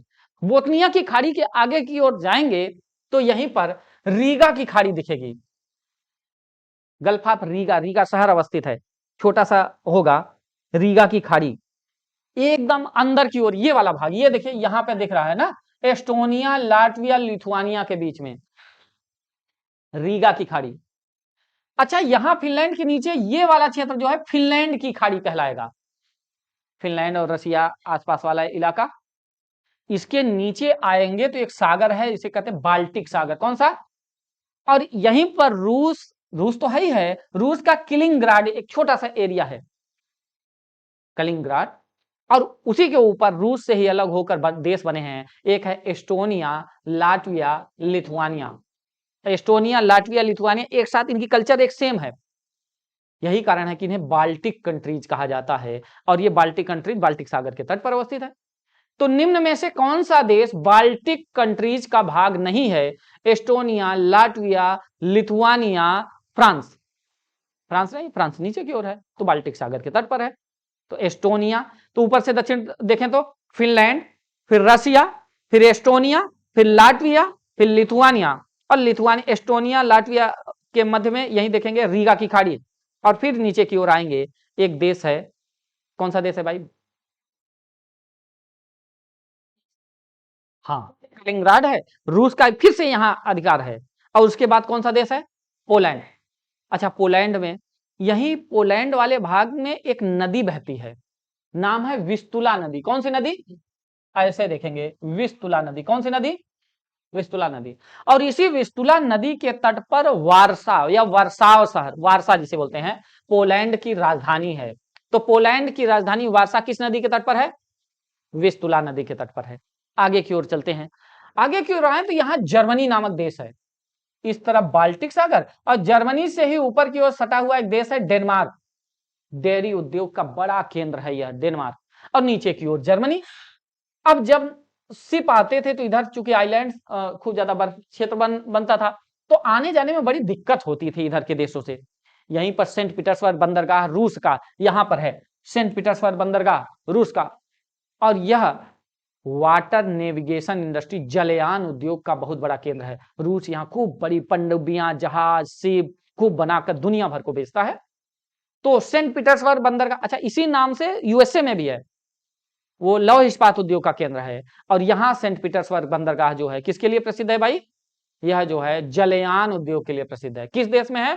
रूस में अवस्थित है। अब यहां से आगे की ओर जब हम, अच्छा एक चीज और क्लियर कर लेंगे, यहां पर एक क्षेत्र है किरूना क्षेत्र। कौन सा? किरूना, स्वीडन में अवस्थित है किरूना क्षेत्र। आयरन और लौह अयस्क भंडार का क्षेत्र है। यूरोप का सबसे बड़ा लोहे का भंडार यही है। हमको लगेगा कि यह फ्रांस में या जर्मनी में होगा, पर यूरोप का सबसे बड़ा लौह अयस्क भंडार क्षेत्र कहाँ है? स्वीडन में। और इस लौह अयस्क भंडार वाले क्षेत्र को क्या कहते हैं? किरूना के नाम से जाना जाता है, किरूना क्षेत्र के नाम से जाना जाता है। अब जब ऐसा होगा तो यहाँ उद्योग धंधे का निर्माण होगा। अब जब व्यापार वाणिज्य होगा तो दिक्कत होगी, समस्या होगी शिप को जाने आने में। तो कहेंगे अगर यहां पर भी एक नहर बना दे, कील शहर है, डेनमार्क और जर्मनी के मध्य में एक नहर का निर्माण किया गया, जिसे कील कैनाल के नाम से जानते हैं। किस नाम से भैया? कील कैनाल, कील नहर के नाम से जानते हैं, कील नहर। और यह इतना ज्यादा इसमें से शिप जहाज आवागमन होगा कि यह पनामा और सुएज कैनाल के भी रिकॉर्ड को तोड़ देगी, और यह दुनिया की सबसे व्यस्ततम नहर बन जाएगी। तो दुनिया की सबसे बिजिएस्ट, बिजिएस्ट मतलब फोन पर बिजी रहती है नहीं, हाँ ट्रांसपोर्टेशन, खूब ज्यादा शिप जहाज आवागमन होता है, इससे बिजी रहती है। तो यह दुनिया की सबसे व्यस्ततम नहर कौन सी है? कील नहर। किन दो देशों के मध्य बनाई गई है? डेनमार्क और जर्मनी के मध्य बनाई गई। किन दो सागरों को जोड़ती है? बाल्टिक सागर को उत्तरी सागर से नॉर्थ सी से जोड़ती है। इस तरफ नॉर्थ सी है, तो यहां अभी इस बार क्वेश्चन शायद आरओ में आया था क्या, इसमें कि निम्न में से किसकी सीमा नॉर्थ सी से नहीं मिलती है, शायद जो कैंसिल हुआ था पेपर उसमें आया था। अब एग्जैक्ट, लेकिन हाल ही में यूपीपीसीएस में आया हुआ क्वेश्चन है, या यूपीएससी में किसी में आया था मैंने पेपर, तो ध्यान रखेंगे आप भी उसको दे। अब ऐसा क्वेश्चन आ जाए, हमको थोड़ी सी बात अगर हम ध्यान रखेंगे तो क्लियर हो जाएगा। देखो भाई ये है नॉर्थ सी, तो इधर नॉर्वे से मिलेगा, डेनमार्क से मिलेगा, इधर जर्मनी से, यहीं पर बेल्जियम नीदरलैंड है ना, और बेल्जियम है, और इधर यूके है। निम्न में से किसकी सीमा नहीं मिलती है? नीदरलैंड, यूके, डेनमार्क और एक ऑप्शन दे देगा आप स्पेन। थोड़ा सा दूर देगा और तुरंत हम क्वेश्चन लगा ले जाएंगे, बस दिमाग में इमेज होनी चाहिए। तो सबसे ऊपर की ओर अगर दे दे उत्तर से दक्षिण क्रम, गल्फ ऑफ बोथनिया, बोथनिया की खाड़ी, फिर उसके बाद फिनलैंड की खाड़ी, फिर रीगा की खाड़ी, 4 खाड़ियां दे दे क्रम लगाने के लिए, तो बोथनिया की खाड़ी, फिर फिनलैंड की खाड़ी, फिर रीगा की खाड़ी और फिर आ जाइए नॉर्थ सी, ऐसा बाल्टिक सागर से होते हुए नॉर्थ सी। क्लियर है बात? आगे की ओर आते हैं। यहीं पर एक नदी जर्मनी में बहती है जिसे बोलते हैं एल्ब नदी। कौन सी नदी? एल्ब। एल्ब नदी जर्मनी में बहती है। एल्ब की एक सहायक नदी है स्प्री नदी। कौन सी नदी? स्प्री नदी, SVREE। स्प्री नदी के तट पर जर्मनी की राजधानी बर्लिन स्थित है। बर्लिन जो है किस नदी के तट पर है? स्प्री। किसकी सहायक है? एल्ब की सहायक नदी है। फिर आगे की ओर आए तो यहां पर एक बड़ा सा पर्वत है, 7-8 देशों में फैला हुआ, जिसे आल्प्स पर्वत के नाम से जानते हैं। किस नाम से? आल्प्स पर्वत के नाम से जानते हैं। और इसी क्षेत्र से एक नदी निकलती है, नाम है राइन रिवर। फ्रांस वाले क्षेत्र से बहते हुए जर्मनी में जाती है राइन रिवर, और यह राइन रिवर जाते हुए फिर जाके जो है नीदरलैंड में, छोटा सा देश है, यहाँ के निवासियों को डच कहा जाता था, हॉलैंड इसका पुराना नाम था, और यहीं पर जाके नॉर्थ सी में गिरती है। और इसी नदी के तट पर नीदरलैंड का रॉटरडम शहर स्थित है। तो रॉटरडम किस नदी के तट पर है? राइन नदी। राइन नदी जर्मनी में जिस क्षेत्र से निकल बहती है वह बहुत कोयला भंडार संपन्न क्षेत्र है, बहुत बड़ा कोयला भंडार है, और उस क्षेत्र को रूर कहा जाता है। एक छोटी नदी बहती है रूर, राइन की सहायक नदी है, रूर क्षेत्र। तो पूछ लेगा रूर क्षेत्र किसके लिए प्रसिद्ध है? कोयला भंडार के लिए प्रसिद्ध है। किस देश में है? जर्मनी में अवस्थित है, और यही राइन। अब जब यहाँ कोयला लोहा वाला क्षेत्र भी है और कोयला लोहा मिलेगा तो इंडस्ट्री उद्योग धंधे का विकास होगा, खूब ज्यादा यहाँ से एक्सपोर्ट इंपोर्ट होने का काम होने लगेगा, इंडस्ट्री उद्योग धंधे का विकास हो जाएगा, जिससे खूब ज्यादा आवागमन होगा, तो यह दुनिया की सबसे व्यस्ततम नदी बन जाएगी। तो दुनिया की सबसे व्यस्ततम नहर कौन सी है? कील नहर। और दुनिया की सबसे व्यस्ततम नदी कौन सी है? राइन नदी। अच्छा, राइन नदी जब कोयला भंडार वाले क्षेत्र से होकर बहेगी तो इसमें कोयले के अवशेष मिल जाएंगे कि नहीं? तो नदी के पानी का रंग कैसा हो जाएगा? तो इसे ब्लैक रिवर कहते तो कोई दिक्कत? तो ब्लैक रिवर, इसी राइन नदी को ब्लैक रिवर, काली नदी के नाम से जाना जाता है। क्लियर है बात? है ना? ऐसा ही भाग छोटा नागपुर पठार में दामोदर नदी घाटी वाले क्षेत्र में, और यहां भी खूब ज्यादा कोयला का भंडार पाया जाएगा, तो हम दामोदर नदी घाटी को भारत का रूर कहेंगे, या छोटा नागपुर पठार को भारत का रूर। तो रूर से उपमा की जाती है। वैसे ही जैसे मैनचेस्टर जो है खूब ज्यादा सूती कपड़ा बनाने का कारखाना होगा इंग्लैंड में, तो उसे ऐसे ही भारत में अहमदाबाद में खूब ज्यादा सूती कपड़ा बनाया जाएगा, तो अहमदाबाद को भारत का मैनचेस्टर कह दे। वैसे ही रूर जर्मनी में यह कोयला संपन्न क्षेत्र है और राइन नदी घाटी वाला भाग है, वैसे ही भारत में दामोदर नदी घाटी, छोटा नागपुर पठार को भारत का रूर कहा जाता है। अब रूर रहेगा तो आप समझ जाएंगे। क्लियर है? आगे क्यों आते हैं। अच्छा, यहीं पर एक पर्वत है। अच्छा, ये बड़ा सा देश है, फ्रांस देश है। अच्छा, यहीं पर नीदरलैंड, बेल्जियम और एक छोटा सा देश है लग्जमबर्ग। लग्जमबर्ग छिपा देश, ऐसे ही पूछ लेता है ना? लग्जमबर्ग एक लैंड लॉक्ड कंट्री है, और इन तीनों को लो लैंड कंट्री कहा जाता है। क्या बोलते हैं? हमने बताया था कि ये जो ग्रीन हाउस गैसें बढ़ रही हैं, ग्लोबल वार्मिंग की समस्या हो रही है, जल स्तर बढ़ रहा है, तो ये सबसे ज्यादा प्रभावित देश हैं, खासकर नीदरलैंड। नीदरलैंड ने अपने तटीय क्षेत्र में तो दीवार बना लिया है, जिससे पानी का जल स्तर बढ़कर इनको डुबो न दे। तो ये नीदरलैंड, बेल्जियम और निम्न में से कौन सी लो लैंड कंट्री नहीं है? Netherland, Belgium, Luxembourg, Liechtenstein. Liechtenstein नहीं है। नीदरलैंड, बेल्जियम और लग्जमबर्ग, यह तीनों देश लो लैंड कंट्री कहलाते हैं। क्या कहलाते हैं? लो लैंड कंट्री, निम्न भूमि का देश कहा जाता है। क्लियर है? तो निम्न भूमि का देश। लिस्टेनस्टीन की विशेषता क्या है? स्विट्जरलैंड के पास में एक छोटा सा देश दिखेगा, लिस्टेनस्टीन, नीचे की ओर, और यह जो है डबल लैंड लॉक्ड कंट्री है। कैसी है? Double land locked country. दुनिया में 2 ही देश हैं जो डबल लैंड लॉक्ड कंट्री है, यानी अगर लैंड लॉक्ड के अंदर लैंड लॉक्ड रहे तो ऐसे देश को डबल लैंड लॉक्ड कंट्री कहते हैं, है ना? एक देखेंगे वहां उज्बेकिस्तान, है ना, लैंड लॉक्ड के मध्य में लैंड लॉक्ड है, और यह जो है दूसरा यहाँ लिस्टेनस्टीन, यूरोप में उससे छोटा सा देश है, एकदम स्विट्जरलैंड से सटी सीमा पर। लिस्ट हो सकता है ना दिखे, जब और करेंगे, हाँ दिख गया। वो जो है डबल लैंडलॉक्ड कंट्री है यहीं पर। ठीक है, आगे की ओर आएंगे, एक पर्वत यहीं पर, अच्छा यहीं फ्रांस है, एक पर्वत होगा वासजेस पर्वत, दिख रहा है क्या? वासजेस पर्वत की विशेषता यह है कि यह जर्मनी और फ्रांस के मध्य प्राकृतिक सीमा बनाता है। पूछ ले वह कौन सा देश है जर्मनी और फ्रांस के मध्य प्राकृतिक सीमा बनाता है? वासजेस पर्वत। उसी के पैरेलल देखेंगे, अगर पूरब की ओर जाएंगे तो एक पर्वत है ब्लैक फॉरेस्ट पर्वत। तो ब्लैक फॉरेस्ट जंगल नहीं है, पर्वत है। किस देश में है? जर्मनी में अवस्थित है। इसकी विशेषता है, अभी आगे हम लोग पढ़ेंगे, डेन्यूब नदी यहीं से निकलेगी, तो वो अलग है। अब इसी वासजेस, यह प्राकृतिक सीमा, फिर इस तरफ जाएंगे तो स्विट्जरलैंड में एक पर्वत है आल्प्स पर्वत, जो कि कई देशों में फैला हुआ है। और आल्प्स पर्वत जो है वह फ्रांस और स्विट्जरलैंड के मध्य प्राकृतिक सीमा बनाता है। तो कितना सेफ देश हो गया, इसीलिए फ्रांस बड़ा आगे बढ़ गया कि एक सिक्योरिटी वाला भी। तो वासजेस पर्वत फ्रांस और जर्मनी के मध्य सीमा बनाएगा, आल्प्स पर्वत फ्रांस और स्विट्जरलैंड के मध्य सीमा बनाएगा, और नीचे की ओर है पेरिनीज पर्वत। आप नीचे आइए, स्पेन और फ्रांस के मध्य में, और पेरिनीज पर्वत देखेंगे, दिखा कि नहीं? पेरिनीज पर्वत फ्रांस और स्पेन के मध्य में सीमा बनाता है। यहां देखेंगे तो आपको दिखेगा, यहां वाले भाग में। हाँ, तो ये जो है पेरिनीज पर्वत, फिजिकल मैप में देखेंगे तो हम लोग, अरे नहीं है क्या फिजिकल मैप? अच्छा ये है, ठीक है। तो ये देखिए पेरिनीज लिखा हुआ है, पेरिनीज पर्वत जो है यह फ्रांस तथा स्पेन के मध्य सीमा बनाता है। यहाँ पे है आल्प्स पर्वत जो कि फ्रांस और स्विट्जरलैंड के मध्य सीमा बनाता है, और यहाँ है वासजेस पर्वत जो कि फ्रांस और जर्मनी के मध्य में सीमा बनाता है। और जब ऐसा हो तो सीमा बनाने वाला क्वेश्चन पूछ ले कि किससे किसे चार दे, वो भाग दे दे, और उसका जो है मिलान करने के लिए कह दे, तो हम लोग अब बता ले जाएंगे क्या? ठीक है, आगे क्यों आते हैं। अब यहीं आल्प्स पर्वत से इस वाले, यहीं पर ब्लैक फॉरेस्ट माउंटेन था। कौन सा पर्वत? ब्लैक फॉरेस्ट माउंटेन जर्मनी में। अच्छा, यहीं पर एक पर्वत है स्विट्जरलैंड और फ्रांस के मध्य पास में, जूरा पर्वत। कौन सा? आपने नाम सुना जुरैसिक पार्क? इसी जूरा पर्वत पर टनल का निर्माण हो रहा था, तो खनन में डायनासोर के अवशेष, उसकी हड्डियां मिल गई।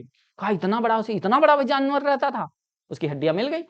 तब हमको पता चला पृथ्वी पर ऐसे भी जीव रहते थे जो बहुत बड़े जीव थे, है ना, डायनासोर। डायनासोर जैसे जितने बड़े ये थे उतना दिमाग इनका कमजोर था, है ना। एहसास, हमको दुख दर्द का एहसास कैसे होता है, भूख का एहसास कैसे होता है? दिमाग से, दिमाग ही इंडिकेट करता है।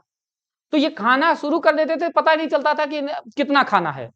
खाना शुरू कर दिया तो पता चला पूरा जंगल का जंगल खा गया, पेट फट गया, मर गए।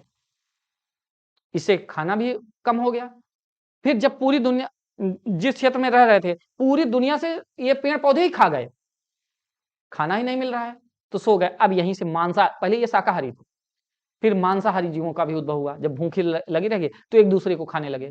दिमाग कमजोर था, मान लीजिए एक डायनासोर लेटा हुआ है, सो रहा है, पीछे से एक दूसरा डायनासोर आया, उसको लगा खाने, पता ही नहीं चल रहा है। जैसे अभी कभी हम बहुत व्यस्त होते हैं, चोट लग गई, खून बह रहा है, दर्द नहीं होता है क्योंकि दिमाग ने इंडिकेट ही नहीं किया, हमारा दिमाग कहीं और लगा हुआ था। लेकिन वही थोड़ा सा भी कभी लग जाता है, इतना दर्द करता है क्योंकि हमने देखा दर्द कर रहा है ना, दिमाग ही दर्द कराता है सब। इसीलिए जो साधु महात्मा संत लोग जो दिमाग को कंट्रोल कर लेते, सुख दुख से ऊपर पहुंच जाते हैं, उनके लिए कोई चीजें मायने नहीं रखती। वैसा ही तो ये भी सुख दुख से ऊपर उठ चुके थे। तो पीछे से कोई खा रहा है, इनको पता नहीं चल रहा है, और आधा खा गया, उठा, जमा लिया, उठा, देखा ये तो आधा खत्म हो गए, क्या अब जीने से क्या फायदा, चलो मर ही जाते हैं, मर गया, समाप्त हो गए, दुनिया से डायनासोर समाप्त हो गए। पहली बार तो यही है जूरा माउंटेन, जहां डायनासोर के पहली बार अवशेष मिले थे। तो ये स्विट्जरलैंड वाला भाग, और यही स्विस आल्प्स पर्वत पर ही ये स्विट्जरलैंड नामक देश है, दुनिया से पर्यटन वाला देश, है ना। और कुछ खेती बाड़ी न के बराबर, लेकिन दुनिया के टॉप देशों में, अमीरों में है ना। स्विस अकाउंट, यार ये कहता है दुनिया भर में हमारे यहाँ पैसा जमा करो, हम किसी को नहीं बताएंगे तुम यहाँ जमा किए हो। तो ये सब जो है, हाँ, स्विस अकाउंट्स जो है, ये आय का बहुत सारा स्रोत है। बहुत बड़ा स्रोत तो इनका पर्यटन का भी है, हिल स्टेशन है, दुनिया भर के लोग यहाँ घूमने आते हैं, इससे भी इनका रेवेन्यू होता है, जनरेट होता है। तो ये जो है, यही ब्लैक फॉरेस्ट पर्वत से एक नदी निकलती है, और इस नदी का नाम है डेन्यूब नदी। कौन सी नदी? डेन्यूब नदी। और ऐसे ऑस्ट्रिया से होते हुए ये जो है हंगरी, फिर उसके बाद हंगरी से होते हुए, और फिर सर्बिया, स्लोवाकिया से होते हुए, रोमानिया से ऐसे जाकर, और ये ब्लैक सी में गिर जाती है। डेन्यूब नदी दुनिया के सर्वाधिक देशों से होकर बहने वाली नदी है, 9 देशों में बहती है। दुनिया की सबसे लंबी नदी है नील नदी, लेकिन वहां बड़े-बड़े देश 6 ही देश होते हैं, तो संख्या के आधार पर नील नदी लंबी तो है, लंबाई के आधार पर, संख्या के आधार पर 6 ही देश से बहती है, तो वो उतने देश से नहीं। ये यहाँ छोटे-छोटे देश हैं, लंबाई में कम है, तो दुनिया के सर्वाधिक देशों से होकर बहने वाली नदियां कौन सी है, नदी कौन सी है, डेन्यूब नदी। इसी नदी घाटी, ये नदी ऐसे बहती है तो ऑस्ट्रिया, यहां स्लोवाकिया, हंगरी, सर्बिया और 4 देशों की राजधानियां इसी नदी के तट पर है। तो वह एकमात्र नदी है जिस नदी के तट पर 4 देशों की राजधानियां हैं। तो देखो भाई, ऑस्ट्रिया की राजधानी वियना इसी डेन्यूब नदी के तट पर है। फिर सर्बिया की राजधानी बेलग्रेड, बेलग्रेड इसी नदी के तट पर। फिर है हंगरी, हंगरी की राजधानी बुडापेस्ट इसी डेन्यूब नदी के तट पर। और नीचे है स्लोवाकिया, स्लोवाकिया की राजधानी ब्रेटिस्लावा, ब्रेटिस्लावा। ये चारों देशों की राजधानियां डेन्यूब नदी के तट पर है। ऐसे क्रम बना के लिख लेंगे हम लोग, है ना, याद रहेगा। ऑस्ट्रिया की राजधानी वियना, है ना, सर्बिया की राजधानी बेलग्रेड, फिर हंगरी की राजधानी बुडापेस्ट और स्लोवाकिया की राजधानी ब्रेटिस्लावा। ये डेन्यूब नदी के तट पर अवस्थित शहर है। क्लियर है बात, है ना। और इसी नदी घाटी में हंगरी वाले भाग में घास का मैदान पाया जाता है, जिसको पुस्ताज कहते हैं, पुस्ता या पुस्ताज कहा जाता है, पुस्ता। तो पुस्ता नामक घास का मैदान किस देश में पाया जाता है, हंगरी में, डेन्यूब नदी घाटी में। अब किसी नदी घाटी में अगर घास होगी तो ऊपर से देखने पर नदी का पानी का रंग कैसा दिखेगा, हरा, तो इसे ग्रीन रिवर के नाम से भी जाना जाता है। तो ब्लू नील, वहां ब्लू नदी मिल गई थी, ऑरेंज रिवर मिल गई थी साउथ अफ्रीका में, जो साउथ अफ्रीका और नामीबिया की मध्य सीमा भी बना रही थी। ब्लैक रिवर जर्मनी में बहती है, जिसे राइन नदी के नाम से जानते हैं। और अब ये ग्रीन रिवर, जिसे डेन्यूब नदी, भविष्य में ऐसा पूछ ले 4 नदियों का नाम दे दे, ग्रीन ब्लू ब्लैक ऐसा दे दे और मिलाने के लिए कह दिया। तो ग्रीन रिवर किसे कहा जाता है, डेन्यूब नदी। दुनिया के सर्वाधिक देशों से, 9 देशों से होकर गुजरती है। एक विवादित क्षेत्र है मालडोवा जो है, तो कहीं कहीं स्रोतों में 10 देश कहा है, तो अगर कभी 9 ऑप्शन ना हो तो 10 लगा देंगे। तो दुनिया में 10 देशों से होकर बहने वाली एकमात्र नदी है डेन्यूब नदी। तो यूरोप की सबसे बड़ी नदी कौन सी है, नहीं है, ध्यान रखना है, वोल्गा है।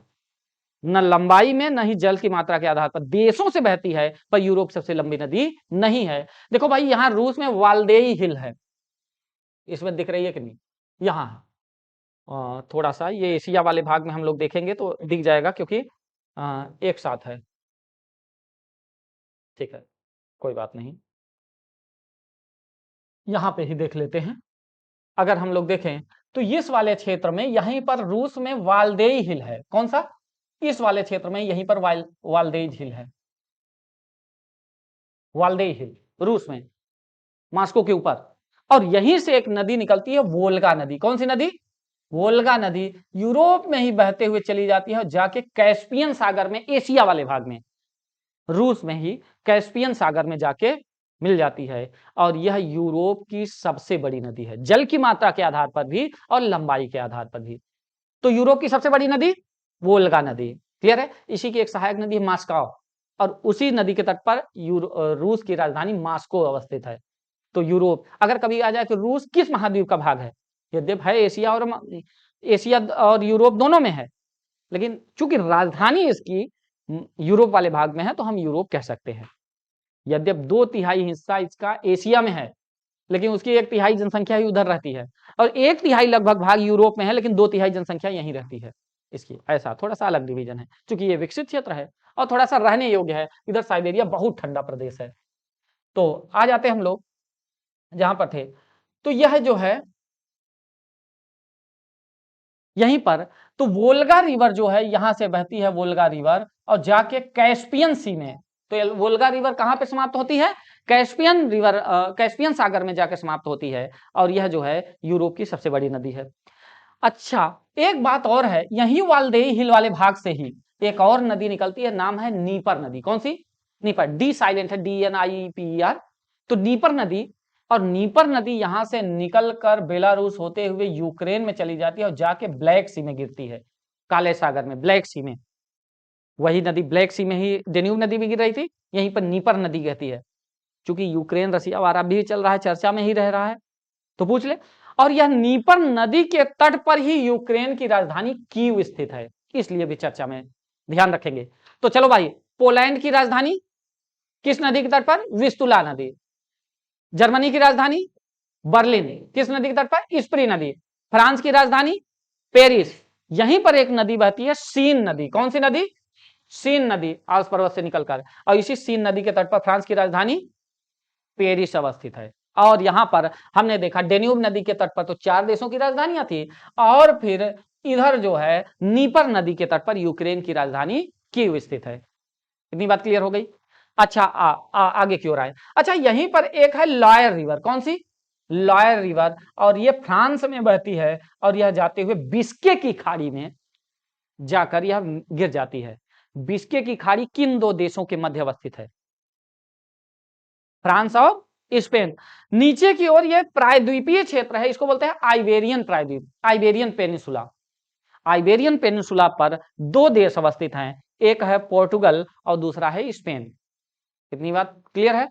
अच्छा, यहीं से एक बहुत महत्वपूर्ण नदी है जिसे बोलते हैं टॉगस रिवर। कौन सी रिवर?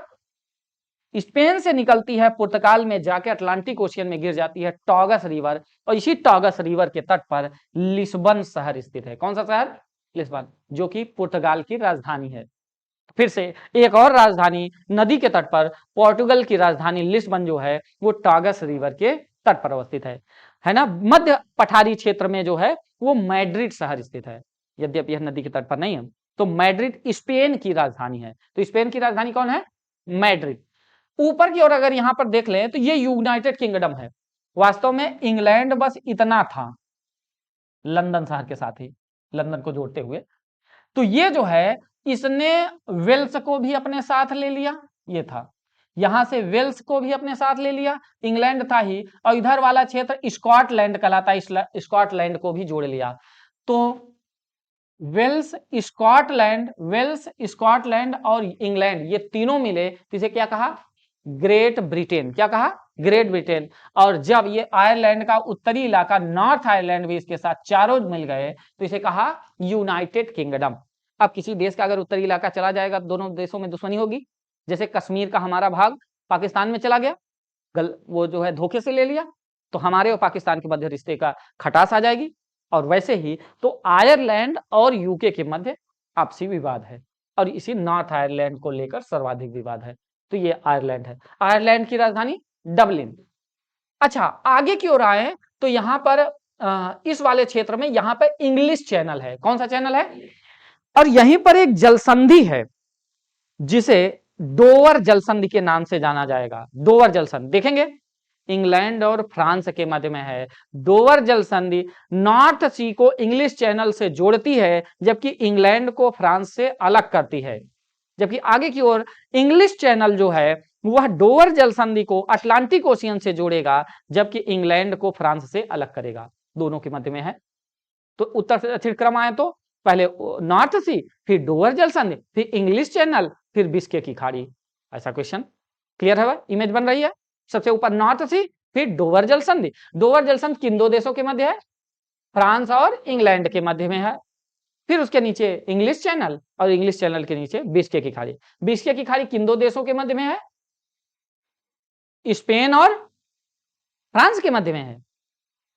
हाँ, स्पेन और फ्रांस के मध्य में है। ठीक है, सही है। आगे की ओर आते हैं। अब यहीं से तो अच्छा, इंग्लैंड में ही यहां पर एक नदी बहती है। कौन सी नदी? टेम्स नदी। कौन सी नदी? टेम्स नदी। और इसी टेम्स नदी के तट पर लंदन शहर है, और ये इसी टेम्स नदी के तट पर ही शहर है ऑक्सफोर्ड शहर। वही ऑक्सफोर्ड यूनिवर्सिटी शिक्षा का बड़ा केंद्र रहेगा। उसी तर्ज पर अंग्रेज प्रयागराज आपके इलाहाबाद में इलाहाबाद यूनिवर्सिटी बनाएंगे, और वैसी शिक्षा का प्रावधान करेंगे। तो इलाहाबाद यूनिवर्सिटी को पूरब का ऑक्सफोर्ड कहा जाता है ना। यहीं पर एक क्षेत्र है लंकाशायर, नाम सुना होगा। आयरन एंड स्टील इंडस्ट्री का बड़ा क्षेत्र है, बड़ा केंद्र है। यहीं पर स्थित यूके में ही अवस्थित जो है मैनचेस्टर, किसी समय सूती वस्त्र उद्योग का बादशाह रहेगा, जिसे कैपिटल ऑफ जो है कॉटन मिल इंडस्ट्री कहा जाएगा। सूती वस्त्र उद्योग की राजधानी कहा जाएगा, यूके में अवस्थित है। एक क्लियर है बात? अच्छा, इस तरफ तो यहां पे अब आगे की ओर आएंगे तो यहीं पर एक नदी बहेगी आल्प्स पर्वत से ही इटली में। अब इटली में आ जाइए भाई। इटली वाले क्षेत्र में। अब यहीं जिब्राल्टर जलसंधि से ऊपर की ओर आएंगे इटली वाले भाग में, और इटली में यहां की ओर नीचे की ओर एक नदी बहती है, नहीं, ताइबर नदी। कौन सी नदी? ताइबर। और इसी ताइबर नदी के तट पर इटली की राजधानी रोम अवस्थित है। रोम शहर के बीच में ही एक देश बना दिया गया जिसे वेटिकन सिटी के नाम से जानते हैं, और यह विश्व का सबसे छोटा देश बन जाएगा। इसी नदी के, ताइबर नदी के तट पर है। आपको टाइगर दिख जाए अचानक सुहेलवा जंगल में तो क्या होगा, है ना, रोम रोम खड़ा हो जाएगा। तो ताइबर नदी, उसी से टाइगर से टाइगर बना देंगे, तीबर भी कह देते हैं। ताइबर नदी के तट पर रोम शहर अवस्थित है। और ऊपर की तरफ देखेंगे एक बड़ी नदी बहेगी, पो नदी, और जाके एड्रियाटिक सी में जाके, अच्छा, एक तरफ एड्रियाटिक सी, इधर तेहरेनियन सी, इधर लिगुरियन सी। तो यहां एड्रियाटिक सी में जाकर एक नदी बहेगी, वो है पो नदी। पो नदी को इटली की गंगा कहा जाएगा। कारण है कि जैसे भारत में गंगा नदी घाटी में खूब ज्यादा धान की खेती होती है, इसी नदी घाटी के मैदान को, पो नदी घाटी के मैदान को लोम्बार्डी का मैदान कहा जाता है। बड़ा उपजाऊ क्षेत्र है और यहीं पर धान की खेती होती है, तो पो नदी को वैसी समानता है, पो नदी को इटली की गंगा कहते हैं। अच्छा, भारत और इटली की बड़ी समानता है। जैसे भारत तीन ओर से समुद्र से घिरा हुआ है, बड़ा वैविध्य क्षेत्र है, हर विविधता वाला लोग रहते हैं, हर तरह के लोग यहाँ निवास करते हैं। वैसे ही यहाँ भी इटली में भी खूब ज्यादा विविधता वाले लोग हैं। तो इटली को यूरोप का भारत कहा जाता है। क्या कहते हैं भाई? इटली को यूरोप का भारत कहते हैं। यहीं पर एक पर्वत है जिसे बोलेंगे एपेनाइन पर्वत। कौन सा पर्वत देखेंगे? एपेनाइन पर्वत है। यहां से ऐसे बड़ा सा, तो एपेनाइन पर्वत किस देश में है? इटली में अवस्थित है एपेनाइन पर्वत। यहीं पर है वास्टियस पर्वत, ओ सॉरी, अच्छा, यहीं पर है सिसिली आइलैंड। सिसिली, सिसिली क्या है? नहीं, यहां नहीं है, ध्यान रखना है। सिसिली के पास में यही छोटा सा, यहीं पर दिया होगा, ये एकदम छोटा सा आइलैंड है। उसे आइलैंड का नाम है लिपारी आइलैंड। कौन सा? और इस लिपारी द्वीप पर है, लिपारी द्वीप पर है स्ट्राम्बोली, एक एक्टिव वोल्केनो, सक्रिय ज्वालामुखी पर्वत। कौन सा पर्वत? सक्रिय ज्वालामुखी पर्वत। और यह जो है, इसे ही भूमध्य सागर का प्रकाश स्तंभ कहा जाता है। तो भूमध्य सागर का प्रकाश स्तंभ किसे कहते हैं? हाँ, यहां पर है माउंट विसुवियस, इसमें नहीं दिया है, इस वाले क्षेत्र में ही, आप नेपल्स के पास में माउंट विसुवियस एक शांत प्रकार का ज्वालामुखी है। तो एपेनाइन का पर ही अवस्थित माउंट विसुवियस एक शांत प्रकार का ज्वालामुखी, जबकि लिपारी द्वीप पर अवस्थित माउंट स्ट्राम्बोली जो कि एक सक्रिय ज्वालामुखी पर्वत है। कारण यह है कि आग निकलेगी तो प्रकाश हुआ रहेगा, तो भूमध्य सागर में जाने वाले जहाजों को ये रास्ता दिखा देगा, हाँ ये भाई प्रकाश अपने आप बिना लाइट हाउस के लाइट हाउस बन जाएगा। अच्छा, इस तरफ यहां देखेंगे तो एक है कॉर्सिका, कॉर्सिका द्वीप। कॉर्सिका भूमध्य सागर में ऊपर की ओर आएंगे, कॉर्सिका द्वीप है और इस पर फ्रांस का अधिकार है, इंपॉर्टेंट द्वीप है। और नीचे की ओर देखेंगे सार्डिनिया द्वीप, सार्डिनिया, इस पर किसका अधिकार है? इटली का अधिकार है। कॉर्सिका और सार्डिनिया, यह इटली के अधिकार में, यह फ्रांस के अधिकार में, और यहीं पर एक जलसंधि होगी जिसे बोलेंगे बोनिफेसियो की खाड़ी, जलसंधि, स्ट्रेट ऑफ बोनिफेसियो। और यह कॉर्सिका द्वीप को सार्डिनिया द्वीप से अलग करेगा, जबकि लियोन की खाड़ी को तेहरेनियन सी से जोड़ेगा। जोड़ दे तो कोई दिक्कत? क्लियर है बात? ठीक है, आगे आएंगे, मेसीना जलसंधि देखेंगे। मेसीना जलसंधि इटली को सिसली से अलग करता है। यहां आ जाइए, यहां जलसंधि होगी, मेसीना जलसंधि इटली को सिसली से अलग करता है, तेहरेनियन सी को आयोनियन सी से जोड़ देगा। क्लियर है? आगे आ जाते हैं, यहां पे इस पूरे क्षेत्र में ये वाला, यहां ये पर्वतीय क्षेत्र है, इस पर्वत को बोलते हैं बाल्कन। क्या बोलते हैं? बाल्कन पर्वत। और उसी पर बहुत सारे देश हैं, 11 देश हैं, और इन्हीं को बाल्कन कंट्रीज कहा जाता है। क्या बोलते हैं? Balkan countries. क्रम देखेंगे तो आप देखेंगे स्लोवेनिया देख पा रहे हैं, Croatia, Botswana Herzegovina, Montenegro, Albania, उधर है ना ग्रीस, यही प्राचीन सभ्यता वाला देश है ग्रीस, है ना, मैकडूनिया या मैसिडोनिया जिसको बोलते हैं, मकदूनिया बोलते हैं, बुल्गारिया, सर्बिया। इसमें से सर्बिया और मैसिडोनिया एक लैंड लॉक्ड कंट्री है यहीं पर। क्लियर है? अब जस्ट यहीं पर आप देखेंगे, आगे की ओर आएंगे, यहीं पर है एजियन सी। कौन सा सागर? एजियन सी। और इसमें मैप में नहीं उपलब्ध है, तो हम लोग आएंगे इस वाले मैप में। हाँ, हमारे पास, हाँ? आप लोगों में है, हाँ। आप लोग एकदम स्मार्ट लोग हैं भाई। जूम कहां से होता है? अच्छा, वो गड़बड़ हो जाएगा, चलिए ठीक है। तो यहां पे है एजियन सी। एजियन सी के ऊपर की आगे की ओर जाएंगे तो ऊपर की ओर आएगा मरमरा सी। देखिए मरमरा सी दिख रहा है, मरमरा सी। तो मरमरा सी के ऊपर की ओर जाएंगे तो एक जल सागर है ब्लैक सी। ब्लैक सी के ऊपर की ओर जाएंगे अजोर सागर मिलेगा। कौन सा सागर? अजोर सागर। उत्तर से दक्षिण क्रम या दक्षिण से उत्तर क्रम, तो उत्तर से दक्षिण क्रम। फिर से अजोर सी, ब्लैक सी, मरमरा सी, एजियन सी। क्रम लगाने के लिए आ जाए, लगा लेंगे। अब आते हैं, देखो भाई, एजियन सी से यानी भूमध्य सागर से जब एजियन सी में आएंगे, एजियन सी के आगे जाएंगे तो एक जलसंधि मिलेगी, डार्डनल जलसंधि। हो सकता है ना लिखा हो क्योंकि हमारे एटलस में नहीं लिखा है। डार्डनल जलसंधि यहां पर मिलेगी, डार्डनल जलसंधि। तुर्की जो है, तुर्की को यूरोप का बीमार कहा जाता है। तुर्की का 70% से ज्यादा हिस्सा एशिया महाद्वीप में है। उसी का कुस्तुतुनिया जो प्राचीन कहलाता था, वर्तमान समय में उसको इस्तांबुल बोलते हैं। इस्तांबुल शहर यूरोप वाले भाग में है, इस तरफ, डार्डनल के इस तरफ। और जो है बाकी मुख्य भूमि तुर्की की का एशिया महाद्वीप में है। तो दोनों, जैसे रूस एशिया और यूरोप दोनों में है, वैसे टर्की या तुर्की, अभी उसने अपना नाम तुर्की कहा, हमको तुर्की बुला, तो तुर्की देश जो है एशिया यूरोप दोनों में है। उसका इस्तांबुल शहर यूरोप में है, जबकि इस्तांबुल को ही गेटवे ऑफ ईस्टर्न कंट्रीज कहा जाता है, पूर्व का द्वार कहते हैं, क्योंकि इसी रास्ते से होकर इंडिया आते थे। और यही रास्ता था जो कि भारत को यूरोप से कनेक्ट करता था। ग्रीस के लोग व्यापार वाणिज्य करते थे। भारत उस प्राचीन समय खूब डेवलप देश था, खूब ज्यादा एक्सपोर्ट करता था, खूब ज्यादा भारत, इसीलिए भारत को सोने की चिड़िया कहते थे। भारत में सोने के भंडार नहीं थे, लेकिन इतना ज्यादा व्यापार मुद्रा पाता था सोने का कि यह जो है सोने से भरा रहता था।